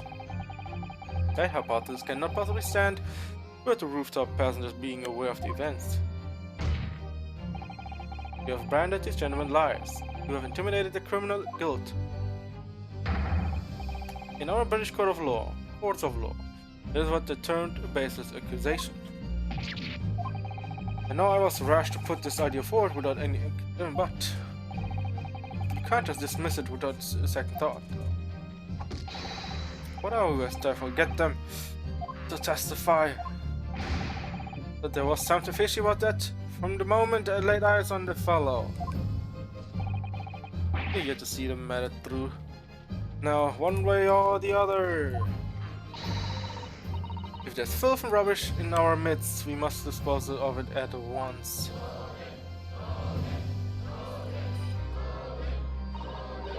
What's happening? I don't understand. The spectators are in public gallery, in a complete frenzy. I play Mr. First. My lord? Okay, why are they so nervous? So, what are you looking at, huh? What? She didn't murder someone. Why are you acting like this? We will make the stand again and make another formal testimony. Reference to the indictment brought by the defense. Yes. I didn't come here for this. Well, you definitely did come to this. There's no time to think through. All I can do is keep pushing forward. Hell yeah, let's go. We were the only two people up on that roof deck. Dead or alive. I can swear to that, huh? Dead or alive? If anything had happened, we were sitting. Don't you think one or the other of us would have noticed? In any case, you must know the first thing about the victim. We had no reason to kill the man. This guy was shot the entire time, I tell you. Who possibly have opened it? So, you're so sure the victim fell through the sky, where's the proof?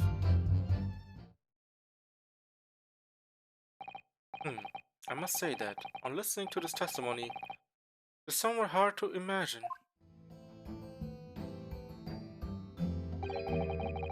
How either witness could have performed any malevolent act on this open rooftop deck, but the other noticing forward. That's right, you see, we understand, I tell you. Allegorically, of course, the argument falls down if the two of you were in collusion with one another. What? Yep. According to investigation by Scotland Yard, the two witnesses share no common dealings. Well, I don't trust coppers anymore. Then I trust the stinking ridge. Something doesn't feel right here. The trend is going in our favor, really. Why do you feel so uneasy? Once for defense, over to you. Your cross-examination, police. Yes, my lord. Alright. We are the only two people on the roof deck, dead or alive. Oh. You know what? I'm gonna press these fucks on every single thing, okay.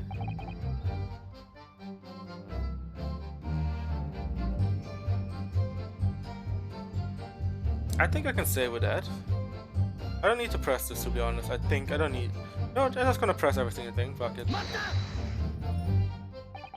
So, at no time did the victim, Mr. Mason, climb up to join you on the roof deck. Absolutely not. Beacon.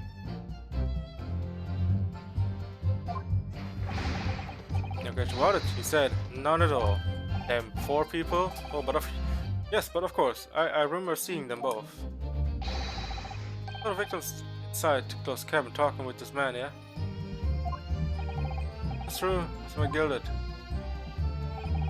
Dear me, my lord. I was repeating myself. I boarded the omnibus alone and nodded off inside almost immediately. That's an outright lie, without a doubt you were engaged in. Mate, you were literally the last people who arrived here. I stopped you there, fella, and asked, do you have any evidence at all? At all?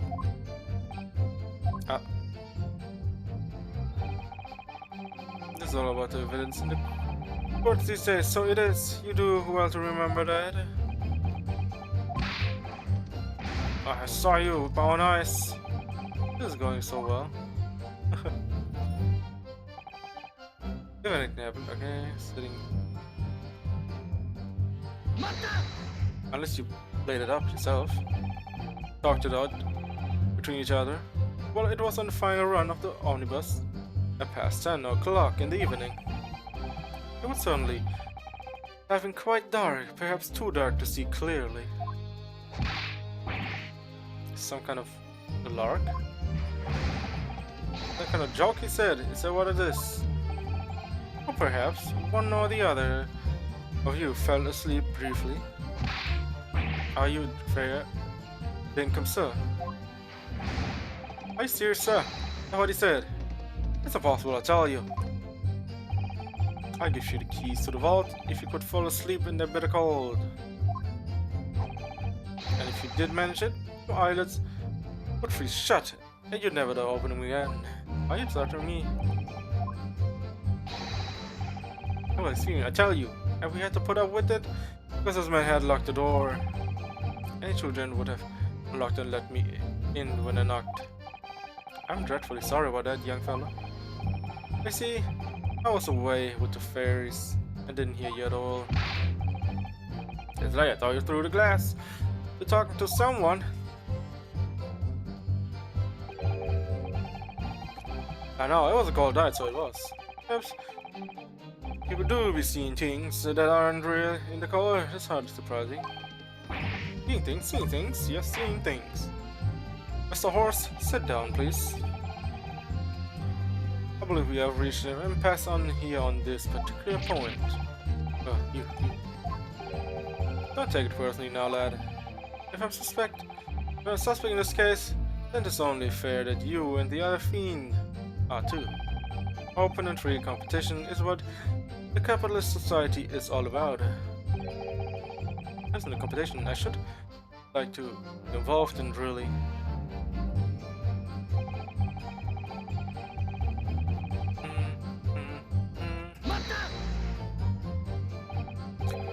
We had never met Mr. Thrice-Fired Mason before. Oh, Bloom, no, not once. Never. I think these two are probably Gucci. Only these two. He'd never met the man before, he said. Never. And you, Mr. First, had no prior dealings with the victim either. That's right, sir. And us don't have much to do with brickmakers. To be honest, sir. No, I imagine not. See how many different ways can I put this? Neither of us. More test connection to the gentleman who were inside. Oh, no, no. You have that with them as well. I killed it. This gun, what can I be doing for you? At last, I even give you a pause for the thought somehow. Not the remotest connection. Is that right now? I wonder. I'm getting sleepy over here. Oh. What are you insinuating now? I'm Mr. Fairplay. That has been too long, so it has. If I'm not very much mistaken, I believe this fast approaching is it not your repayment date? I beg your pardon? You borrowed 20 guineas from me, sir. An inconceivable rate of interest, you tricked me. It's extortion. Are you sure he tricked you or you just didn't listen to it? Well, no. This is a touch of begrudgery, is it? That might motivate a fellow to pass crime of an on to another. Oh. And young Mr. First.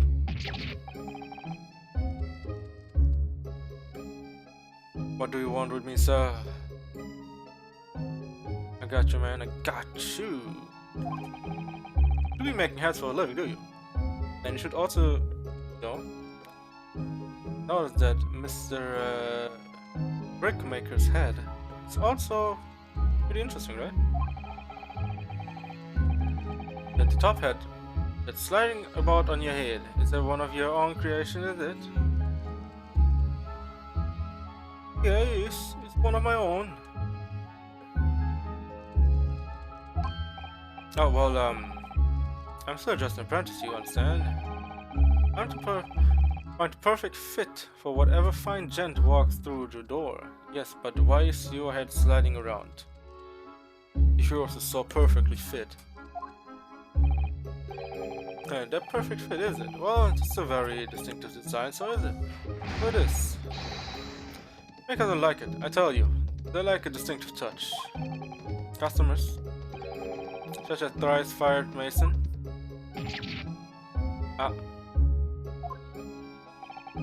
There was a photographic print of the victim submitted as evidence for my lord. Yes, he had the same, almost the same style of a head. More, this you mean? I can't help being that the poor fellow's head looks distinctly familiar, wouldn't you say?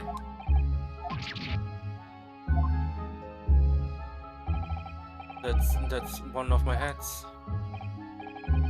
Aye, that is. So it would seem the brickmaker was a customer of yours. Yes, I mean I noticed it before that, you know, he would actually notice if you would see the heads, but since you didn't see any heads, he would come to that conclusion. Now here we are. What do you say, man? What the sort of customer I'd could have led had a wee quarrel over the distinctiveness of the goods.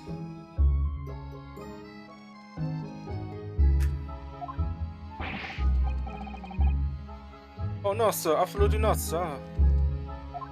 But he doesn't have money to pay for that, right? Or did he have money? There is nothing more to add. You're right, there's nothing more to add. It won't be right to say that the two fellows here haven't the remotest connection to Viking, you see. 100% connection to him.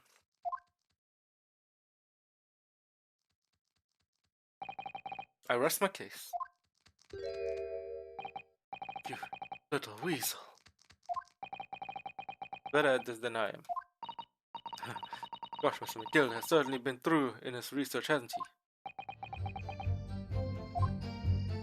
he? He sure was.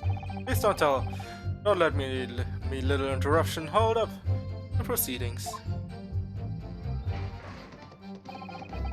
This guy was shut, I tell you. And let's open on this. 1 second.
Sorry about that.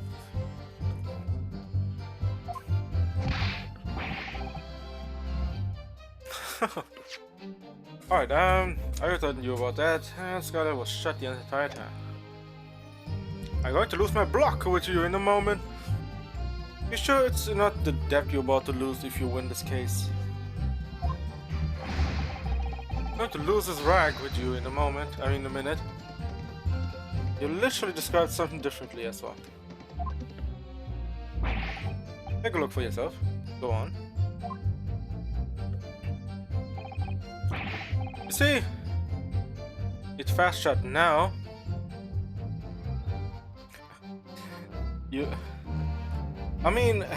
It is true what he's saying, but at the same time, saying something completely different that you shouldn't be saying. Because if you think about it, he said the word now, meaning it was open before. So, okay, great.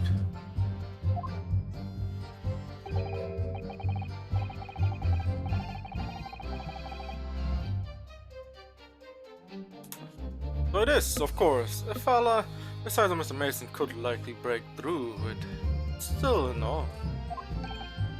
What? Just look at the size of the thing. You understand? Now you're holding the minute, sir. The size of a thing means nothing. Now, on its own, let's consider the bigger picture here, shall we? Let's stop biting your cane, shall we? You bought the cane and you're ruining it already. God damn it, what are you doing? What are you doing?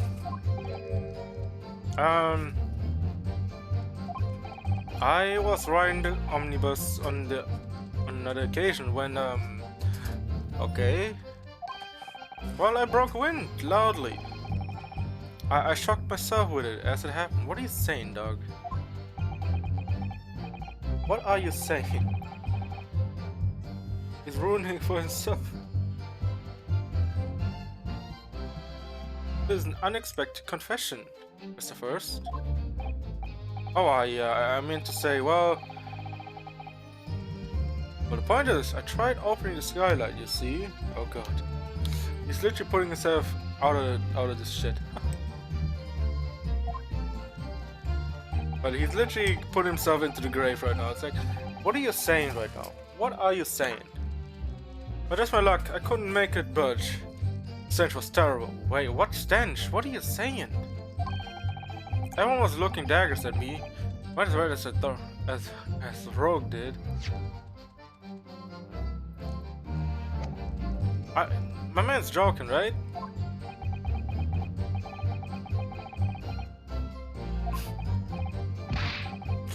Why you expect me to sentence you? Oh, no, sir. The point is, this guy can't be opened. I tried and tried. When I was inside the cabin of shame. Okay. Now she's on the call. Do you have something to say about that, Miss Lestrade? Is her name? What I'm noticing, her name is Lestrade, or Lestrade, or right? Yeah, you know what again, right? Her name probably something to do with, since we are literally in the business. I guess you could say the business trial in a way, right?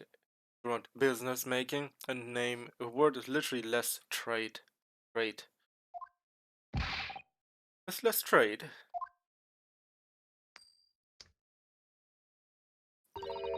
It opens. The skylight. That is what we are talking about. Yes, it does open, not from the inside, but from the outside. You don't need to blast right now, please. All them skylights open, that easy. More than you can load that weapon? Yeah, I know why you loaded up the weapon. That's a lie, I tell you. Otherwise, when I broke wind, you can't do it from the inside, you mug. Oh. Look, a few weeks ago, I was up on the roof deck of one of them drags. And I had a great haul. I mean, I had purses coming out of my ears. Damn, she was making bank, huh? Mr. Shade, this is not the forum to be eulogizing on the subject of your criminal activities. Well, anyway, I had a bit of a scare when I lifted the last bloke's purse, otherwise to me. All four of them surrounded me, so I couldn't up off the bus and leg it. So what I did was, I used a skylight, opened the catch and jumped right through. What? Yes. Yeah. The catch for the skylight is on the top side. That's why you can't open them from the cabin. The skylight opens from the roof deck. Yes, it does. We only checked it. Bailiff, climb up on the roof. The only boss at once and verify the witness claims.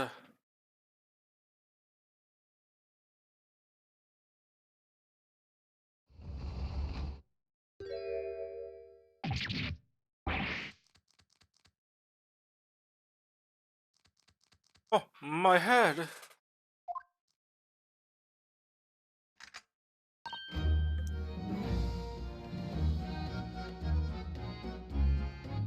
See? Easy, right?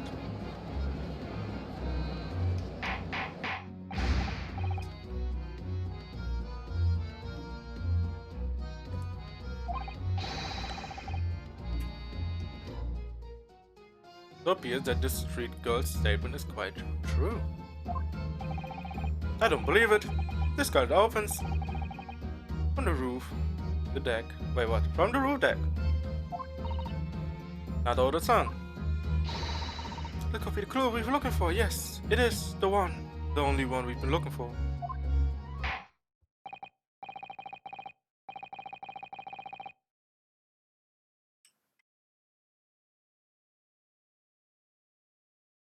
Well, counsel for the defense, please continue with your cross-examination. Yes, my lord. Skylight opens. Perhaps I should investigate for myself.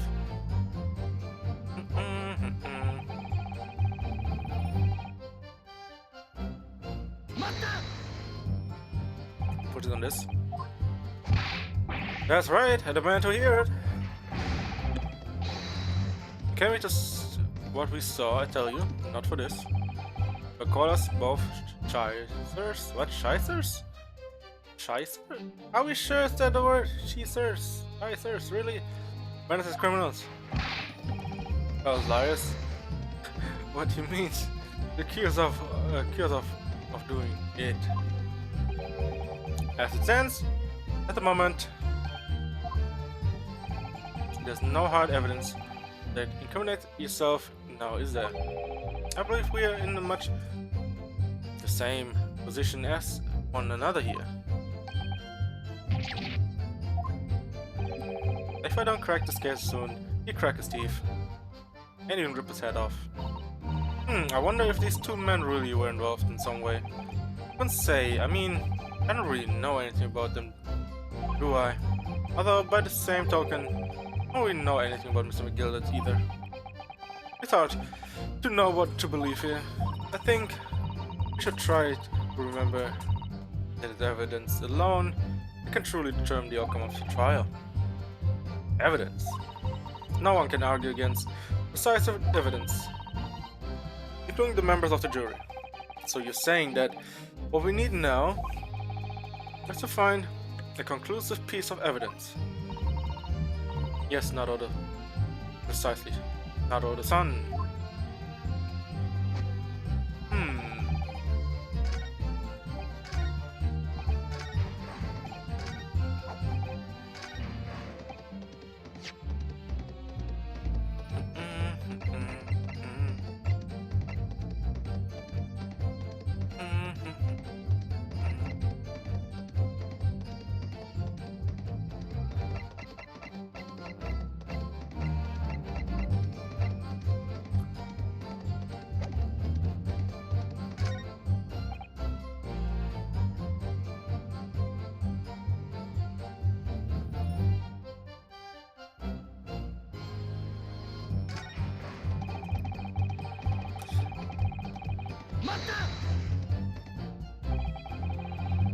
Maybe not this guy, okay.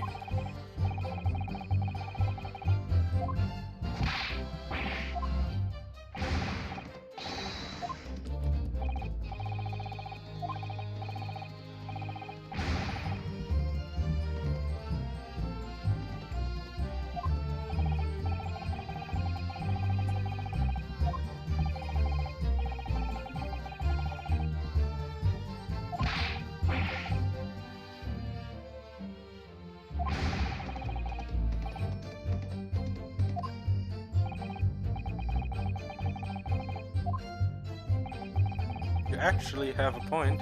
Try to enlighten the rest of us. I tell you what my point is. Okay. Here's a victim.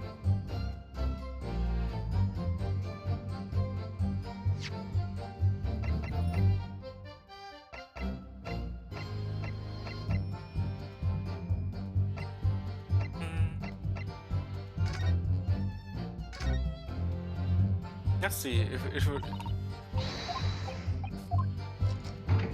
I don't think that we can do anything here. I mean, I know to look up, right?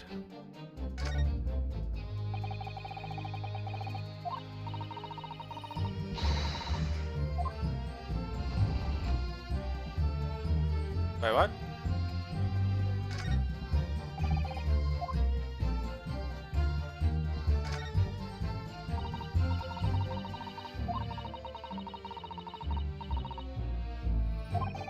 What's someone like? Ah, what is it? Look, just here. Look at this.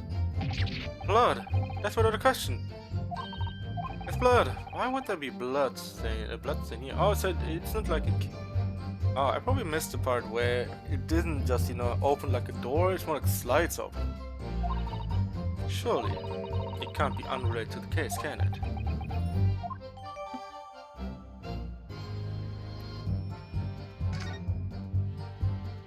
Oh, gee. Extraordinary place to find bloodstain. Who wouldn't? No one knows unless the skylit light was open as it is now. Better there's blood there on the frame. It surely is implied that whoever was bleeding passed through the open skylight, doesn't it? Yes, it does. Alright. Oh, yeah. Here you go. On the night in question, the victim was fatally stabbed in the stomach, and immediately afterwards the victim's body was pushed through the skylight into the camp below. So, are the facts irrefutable proof? Remains clearly visible in the omnibus that stands before us today in this very courtroom. That's utter humbug. Oh, can't possibly have any evidence. No, you can't. I mean, you didn't do it, I tell you. What do you mean, no, you can't? What are you saying, dog? I refute your proof. Here, in this courtroom. Counsel? My lord, I believe everyone would appreciate a little clarification here. Yes, there's definitely right there. I think it within the omnibus is evidence of which you allude.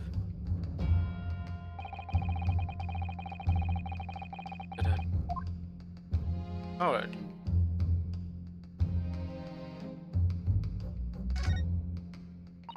Yes, it does open well, right, doesn't it?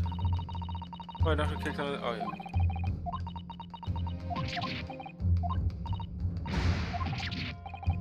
Now the question. Blood, yes, we already seen it.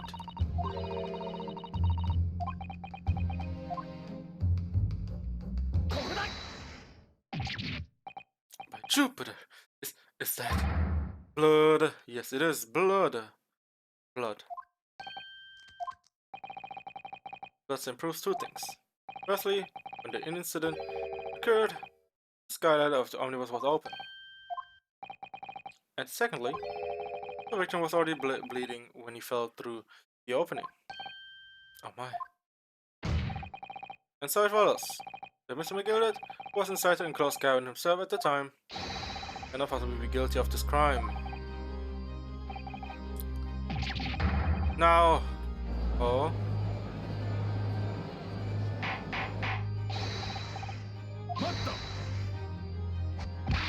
But, okay, but the blood could have sprayed up there when the fellow was stabbed inside the cabin.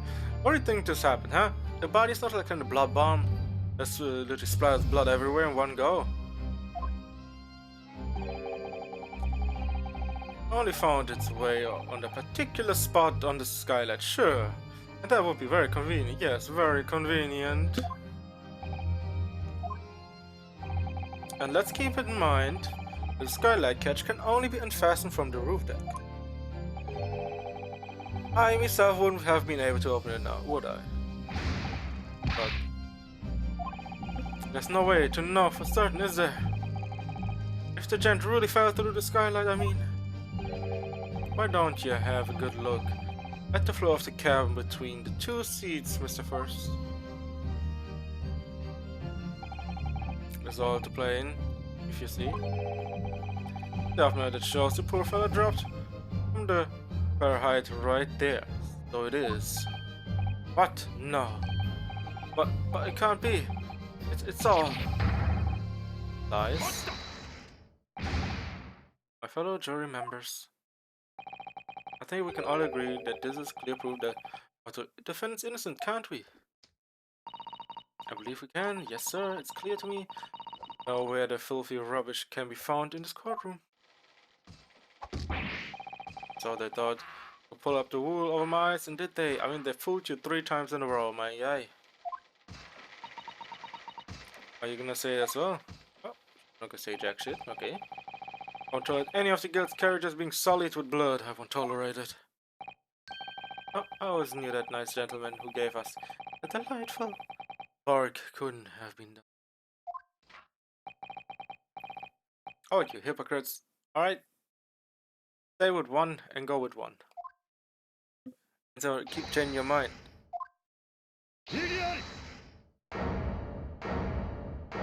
What kind of objection do you want? Do you have now, my executioner? A chilling performance, Mr. McGildet. And what would it be referring to there now? Lord Van Zeeks. A bloodstain on the frame of the skylight. There's evidence. It's no longer. Okay, what are you saying? What? Why? For one extremely simple reason. That smear of blood. Never okay, dude. What are you saying? What are you talking about? It's there for all to see. It's certainly blood. It's clearly blood. I personally attended Scotland Yard investigation of the omnibus. The officer involved went over the carriage with a fine-tooth comb. I can state, after surety, surely. Wait, what's the word again? Surety. Well, I'm learning new words every day. In this game, you learn so many new words, and I have no idea where they came from. I mean, I guess something to do with being in the court. What a smear of blood existed in the carriage. At least not until this trial began. But are you listen, Lord Van Zeeks, that the stain blood was fabricated, my lord? Yes. While this court has been in session. What is happening? What a parliament. I must say I didn't expect such crude reasoning from prosecutor of your standing, Lord Van Zeeks. But I am Magnus McGildet, a fellow known all over the capital for his fine contribution to public life. Don't take kindly to slander, and fight it to the bitter end. Even if it's a rolling off the tongue of the Reaper of the Bailey. Mr. McGildet, I realize that this is your first appearance in the court as the accused. However, I'm well aware of your involvement behind the scenes in a great many affairs of dubious nature. Very adept when it comes to avoiding getting your own hands dirty. And each time it happens, The case you're involved in is investigated, you adapt the facts. Adapt the facts? What does that even mean? Oh man, as much as you drink wine in this courtroom, you gotta be fucking drunk. When you wield a fortune the size of Mr. McGilda's, however ill-gotten it may be, nothing is impossible. Tampering with evidence, manipulating the scene of crime, bribing witnesses, thus the abilities to concoct the most convenient of stories.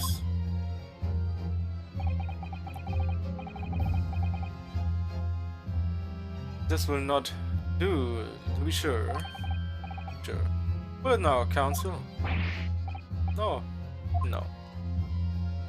I think it's fair to say this does all sound like a rather far-fetched excuse by a desperate man. The blood on the skylight didn't exist, you see.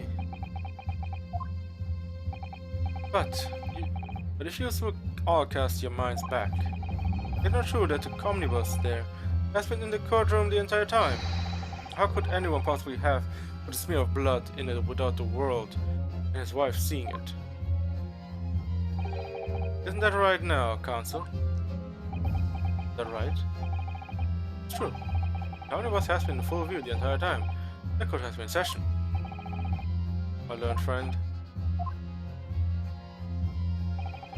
Yes, to hearing your opinion on this matter in your own words. As you wish. Would someone have tampered during the trial if you're asking me, I think? Could have been possible. It's during the time when there was smoke.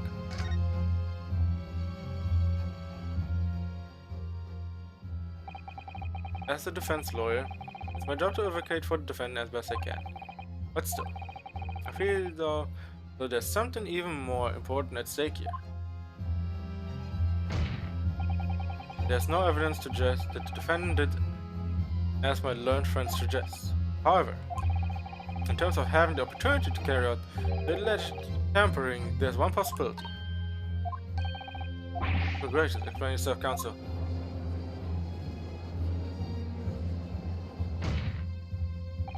Yes, there is.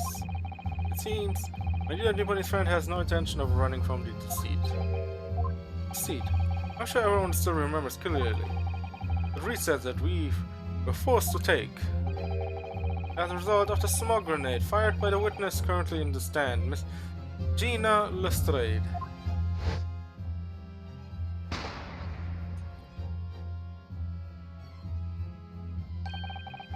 What's going on? Careful not to the sun, cover your face. Well, don't let the accused escape. Secure the omnibus.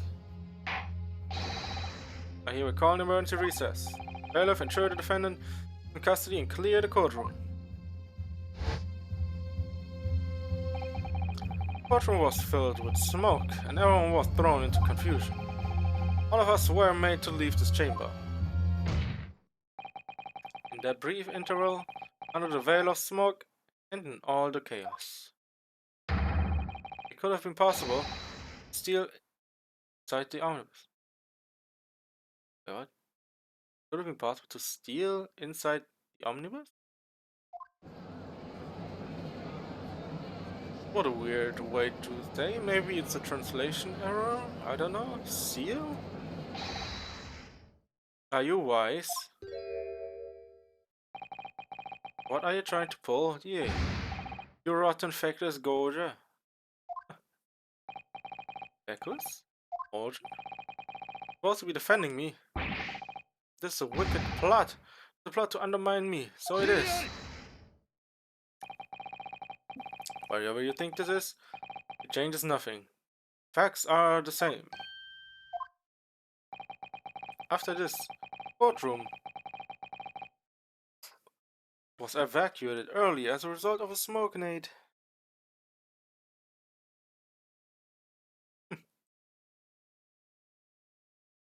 There's something to say here, buddy. The number of inconsistencies materialized in relation to the omnibus.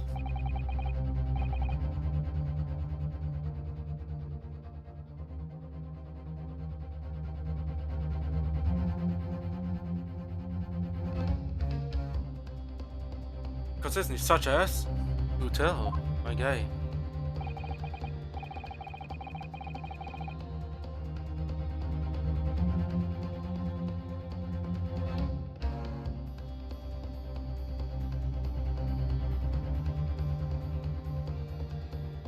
To start with the storage compartment underneath the rear passenger seat.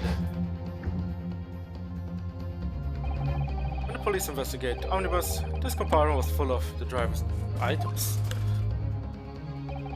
Secondly, there's a smear of blood on the edge of the skylight.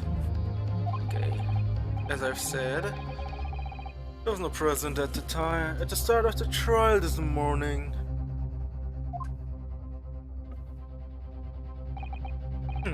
Unfortunately, Lord Van Zieks, no one is able to corroborate your claims.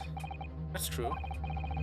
When the omnibus was first wheeled out, both the storage compartment and the skylight were shut. Accordingly, I'm afraid to say, we cannot establish with any certainty. If this evidence is a result of tampering or not. Indeed, my lord. No doubt there was not a single person who saw fit to verify such things. What do you think? Sorry? I know what you're saying. What the omnibus? Is there anything unusual about the omnibus?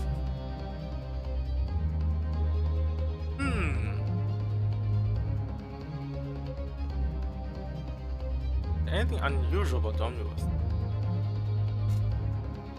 I mean that there are no horses? Oh, you mean that? I have no idea. If I'm honest, I don't remember what I examined when I went in that omnibus. I can't verify this either way. My lord, at this moment in time, I can point out another inconsistency. The market surely could not have been present at the start of the trial. What? What are you doing? I examined the omnibus with you, don't forget. Yes, I remember that. There's something that seems out of place compared to the carriage originally. That's what we need to identify now. What are you going to say now? If you dare to betray me, you little maggot, you better start watching your back. Silence, Mr. McGillett. The court awaits the defense's clarification. This trial keeps swinging one way and then the other. I have no idea what's the truth and what's deception. I have also no idea. What am I supposed to believe here? I shall have to ask you to elaborate, counsel. Where exactly is that Margaret you claim appeared at some point during the trial? I have no idea, man. I know what you're saying, people.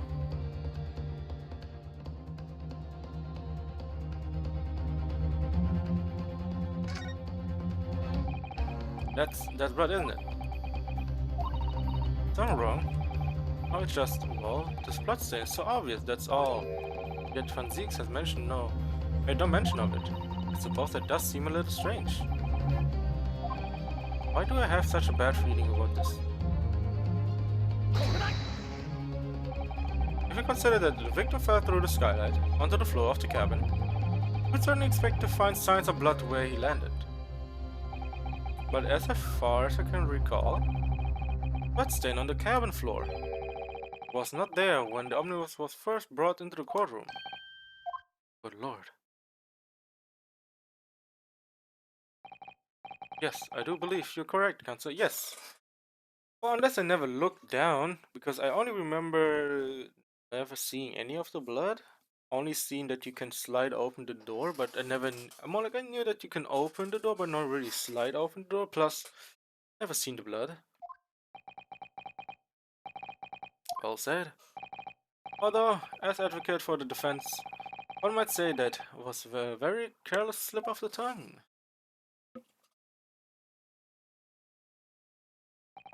I believe that bloodstain on the floor is a decisive piece of evidence. But if the question is whether the evidence is genuine or whether it was unlawful fabricated by someone, I feel compelled to admit that there's at least the possibility that the evidence is fake.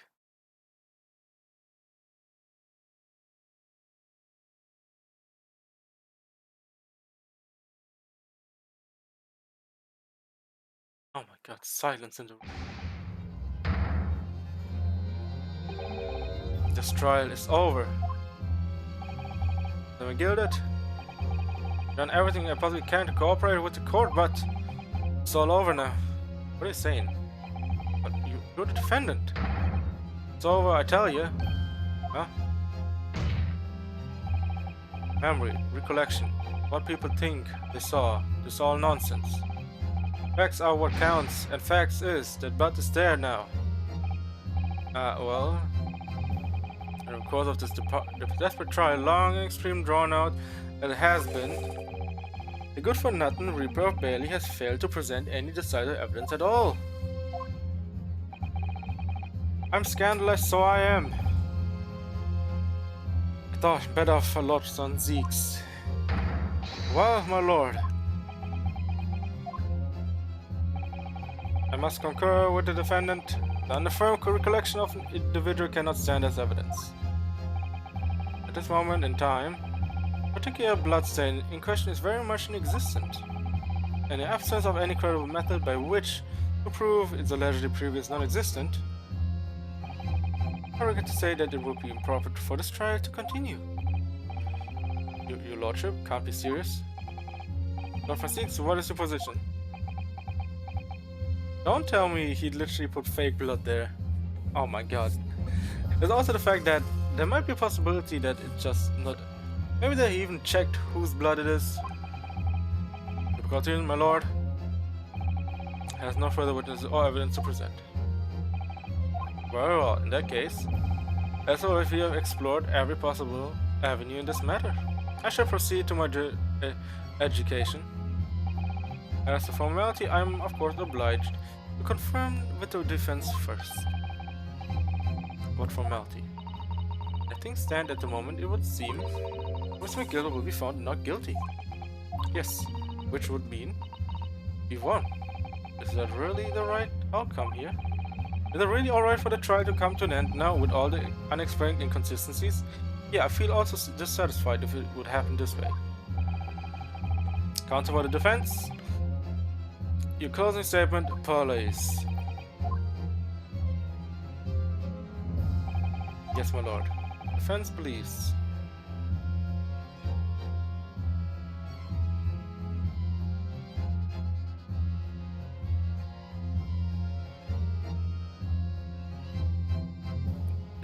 The problem is, I would go with not is innocent, but there's also the fact that there's a possibility that you know, the things are not answered, the questions are not answered completely. Let's go with this. See how it goes with innocent. As Mr. McGill's legal representative, I can't breathe. The air in here is stifling. But I am in this man's defense lawyer. There's only one thing I can say in this situation. I believe defend Magnus McGilded to be innocent of allegation brought against him. Thank you, counsel.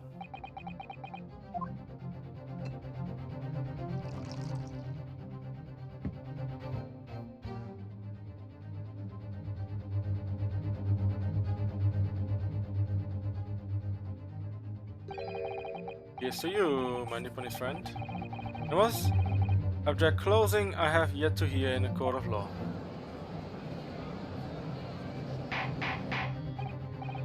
Order. Oh, it was a grand decision to appoint you as my lawyer, so it was a grand decision. It's safe to one of London's most influential gentlemen, fella. Be proud of yourself. Here, have this for your troubles. My job is done, fella. Some fine work we've done, so you have. What do you mean? Just as right as honorable, you're so succinctly. What it for? The trial can't go on anymore. I mean, I can't even think of anything else. It was, how did you put it now? Nothing more than a formality.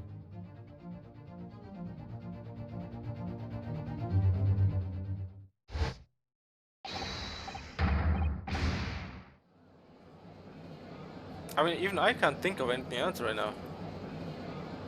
I mean, is there a possibility of... I mean, there's definitely a possibility because...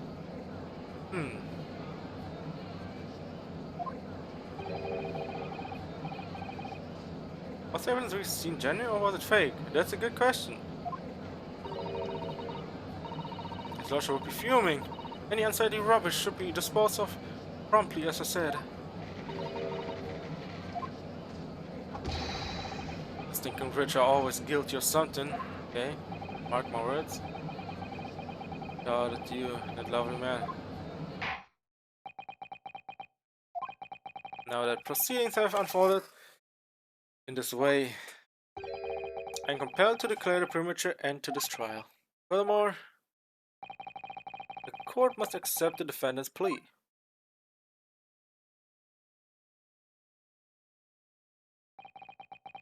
I thank you kindly, my lord.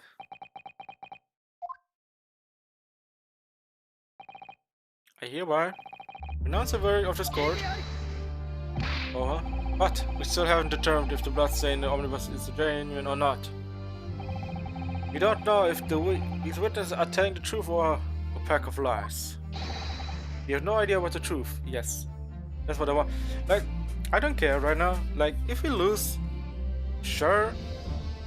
We're not really losing. It's more like not getting found guilty or not guilty in the right mindset. Because I want to know still who murdered him.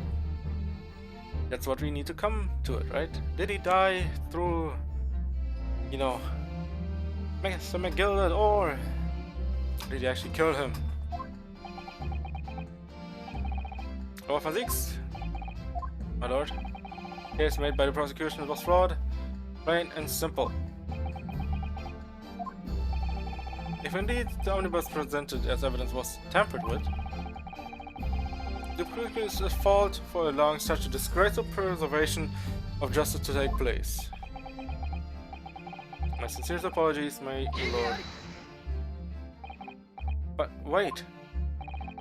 When we were evacuated from the courtroom, Lord van Zieks ordered the evidence to be secured. I'm afraid the prosecution cannot shun responsibility in this matter. That's so unfair. The culpability of the defendant has not at the present time been established by this court.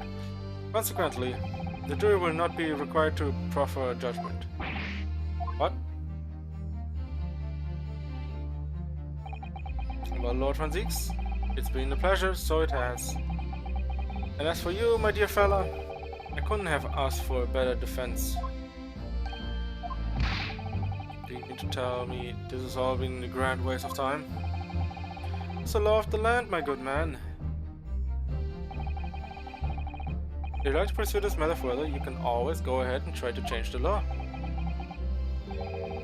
Act like gilded? Oh grief. You have more to say to me, have you?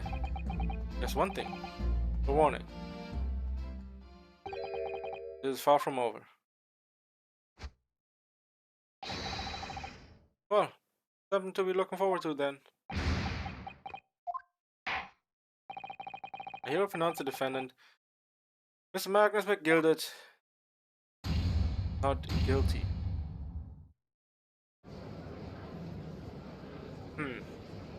I don't know. I don't feel like I have won. Or, you know, found him, well, guilty part, sure, I mean, he was not guilty, but I don't know.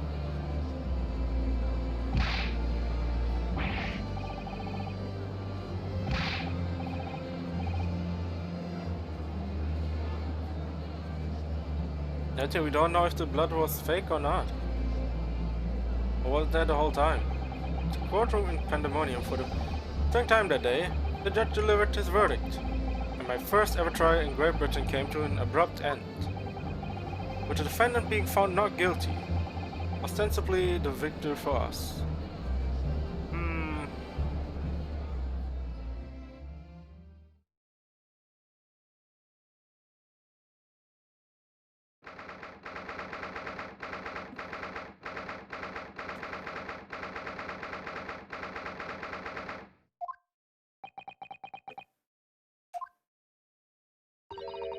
It really was a long trial. Yes, it was. It was our trial on the foreign soil. And your first victory, it was a wonderful performance. A heartfelt congratulations. I mean, I don't know. I feel like it wasn't really, didn't come to the conclusion at the end there. And to you, Dr. Sun, thank you for your assistance. I suppose we should be happy? Yeah, I don't feel happy at all. I mean, it's like, yes, we won the trial, found the defendant, we found the, I guess, the accused one as not guilty, but I don't know. We're still not sure about this. Trouble is, we are still completely in the dark about what actually happened. Yes, what happened? Who murdered him? It's literally open. Well, we didn't have enough time. But isn't it wrong? I mean, who was actually responsible for Mr. Mason's death? We don't even know that. The sole aim of the defense is to obtain a verdict that exonerates the defendant. Yes, but...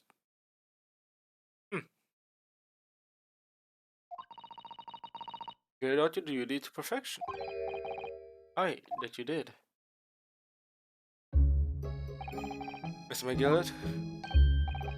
And the girls with him too? Well, it seems the stories are true. Oh, what stories? But the 6 enormous fireworks, they do be letting off when there's a verdict of not guilty. I'm sure you must have seen them now. Spectacular, wouldn't you say? Yes, definitely. I heard it was a sight to behold, and to be sure it was. I heard you tank, I suppose. I'll have you to thank, I suppose, for having an opportunity to see it. No, I don't know about that. I'm not sure I really did anything. What on earth are you saying, fella? How did I walk out there a free man then? I don't think it was so much thanks to me as down to your planning. You're a straight talking fella, aren't you? I must say, you had me astray in the head there once or twice. But your young head's wrong. It's water under the bridge. Congratulations, Mr. McGillett, on having your name cleared, but nothing resolved. Only one thing matters to me. Oh, hey. They've all seen that I didn't do that. Odious and obstinate deed. Is grand, is it not? I suppose it is. Now the fine feathers of Scotland Yard can take matters in the hand and sort out any wee details. See it for what it is, and they get to the truth. I have absolutely faith in them. So I have, after all, I do, providing a number of the wages with all the taxes I pay. Not that funny. But then, as we agreed beforehand, 1,000 guineas for your troubles, fella. Oh no, I can't possibly accept that much. Be wise. You're now humble people, are you? You're from the east. Well, if you insist. I have this. Burn on. You deserve a reward. As Magnus, McGillett. Everything is ready, sir. If you'd like to follow me into the courtroom. To the courtroom? What happened? What's this, officer? Sooner than I was led to believe.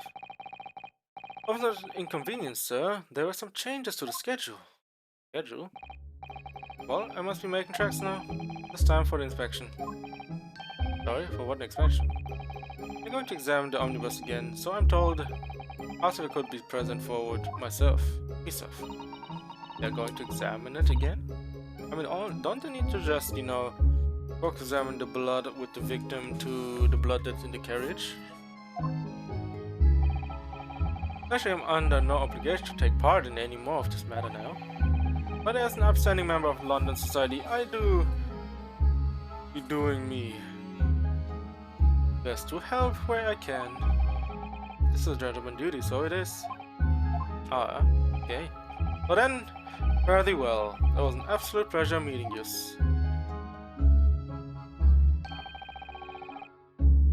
I hope you have a whale of a time while you're studying here in Great Britain.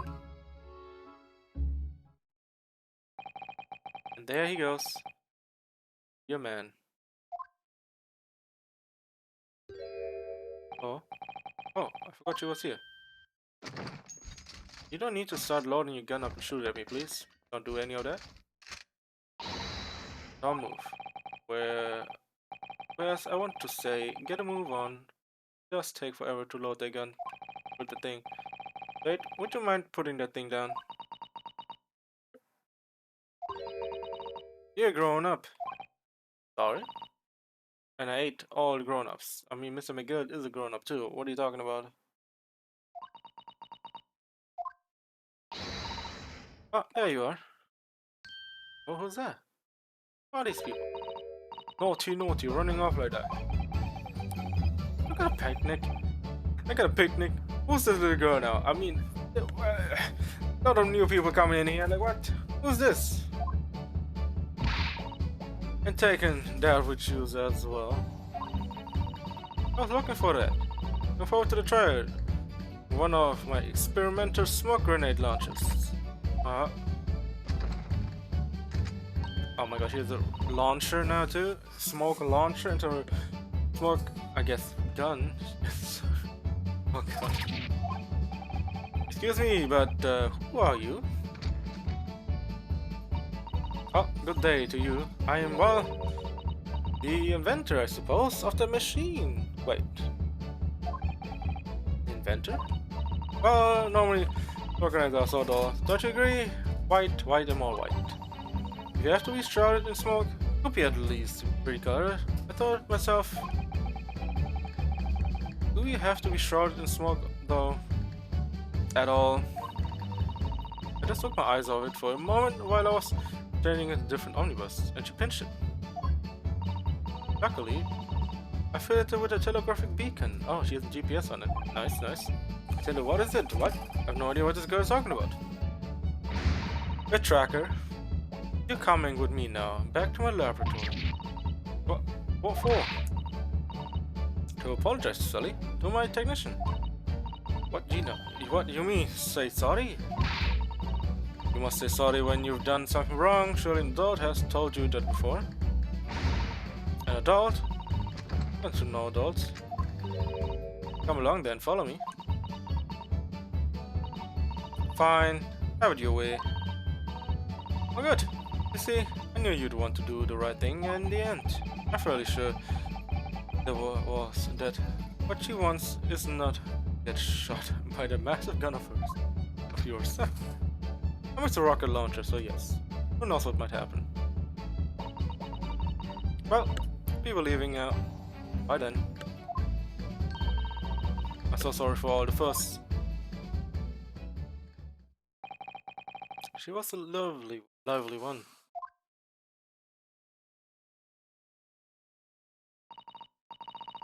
Well, do you think perhaps we ought to be on our way now too? Yes, you're right. Where to? Oh, you haven't had time to find the place to stay. No, sooner had we arrived in London, then we had to rush here. All our traveling cases are still with the bailiff. I was originally planning to spend today in search of lodging. But at this late hour in the day, I'm afraid we may be out of luck. Don't worry though, I have a plan. If worst comes to worst, I've heard of a lovely park where we could spend the night. Hey y'all. So we will not sleep on the parking bench, okay? That's not gonna happen. We literally won a case right now. We got some money, right? Just so you don't think of Miss Gilda Park. I know it may be a little chilly at this time of year, but our youthfulness will see us through. I don't think that's gonna work. I'm not so sure about that. Also, why are you so happily wanting to sleep in the park on the parking bench? I think Midwinter London Night will freeze a young person solid just as easily as an elderly one. Oh dear, that doesn't sound agreeable. you shouldn't be two tears, right? This. No need to tearing up like this. Come on. Now I'm starting to regret turning Mr. McGill down. Yeah, why did you turn him down? The 1,000 guineas would have paid for a lovely warm room or mansion. Yeah, I know why you turned down the money though. And so, the trial to determine my worthiness for the study tour was over by the end of our first day in London. As we were soon to learn, there were more trying times ahead. Just as the Reaper of Bailey had warned, the case was far from over. It was. But I was sure there was more to it.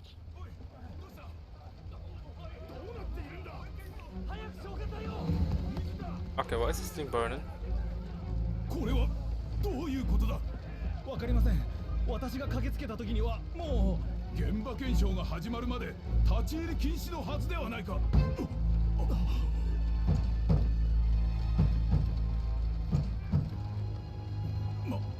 まさか中に誰かいるのか。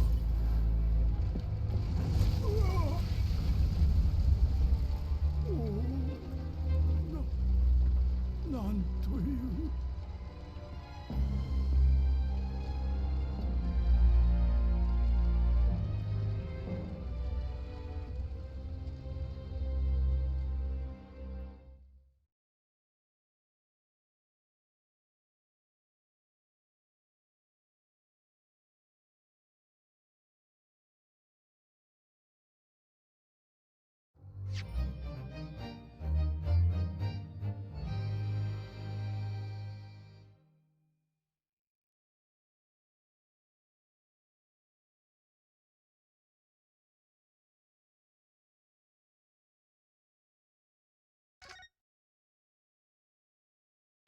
Interesting. So now that thing was on fire. Oh man. What's gonna happen? Yes.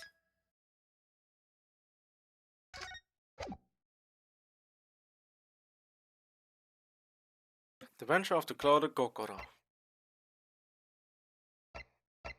Okay. I would say it's a good time.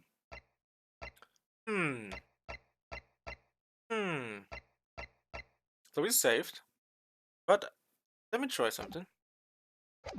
Let me return to this.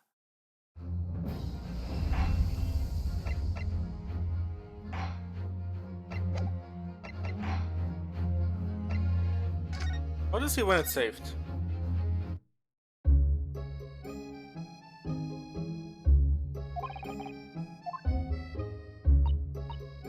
Okay, so it doesn't matter, huh?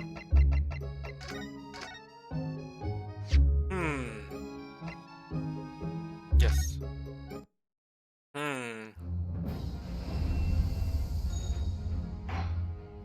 You know what? Let's see. No. Oh, you know what? Fuck it. Yeah, let's go. Let's see.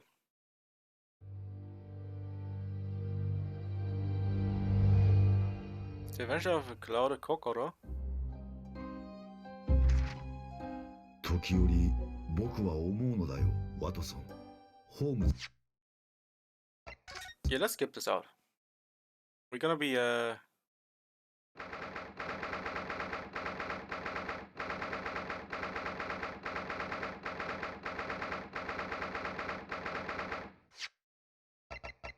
Oh, we're gonna save it for another time because I want to get through.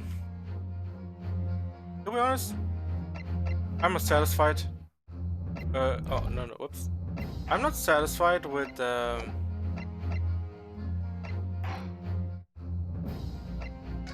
not satisfied with its outcome. Because I want to see what happens if we press the guilty button, because everything went aflame. That's something I want to come back to later. And to see maybe it influences something, right? Because there's also a possibility of you might 100% be wrong. So we're gonna be doing that another time, you know. It is also that time of the day where the streams usually come to an end as well. It's also a good time to stop where we are, right? Also the fact that, you know, we got this episode finished, quote unquote. Of course we're gonna be revisiting that episode till, you know, we're gonna be doing it on the next time we come back to this one, because I want to see how far we can make it. So next time we're gonna be skipping through most of it, episode 3, and, you know, come to the conclusion maybe if we are going on the part where it's not guilty, because also the fact that I have a feeling that, you know, I think it's definitely not so kosher at the end, right? Because we have seen things for a flame, and maybe it's something to do with him being there. So yeah, I still want to see it though. You're gonna see it, you know, test it out. If it's right or wrong, we have to see the next time we come to it. Hope you guys enjoyed today's stream. Also hope you guys also enjoyed this episode of, I guess, the Great SH8 Tony Chronicles episode 3.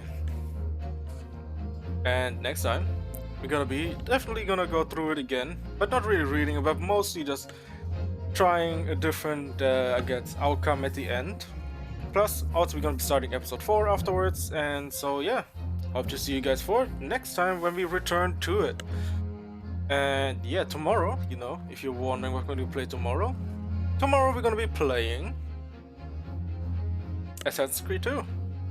Yeah, we're going to be starting up Assassin's Creed 2, and also, you know, we might do a full-on Ezio Trilogy playthrough. I'm always loved the game, always loved the Ezio Trilogy, one of my favorites. So yeah, hope to see you for tomorrow for the Ezio Trilogy, starting with Assassin's Creed 2, then on to Brotherhood, and then afterward Revelations as well. And yeah, hope to see you guys for it. And, you know, as always, if you guys enjoyed the stream, the follows always appreciated. The same goes with Twitter as well. I'll always keep you guys updated on Twitter if I'm going live or not. Also, as always, this will always upload it to the YouTube channel. I also have plenty of other playthroughs on the channel, on the YouTube channel at least. So yeah, everything's gonna be uploaded over there. Also, I do anime reviews. I've done like one, I think, yesterday or the day before yesterday. So you can also check it out.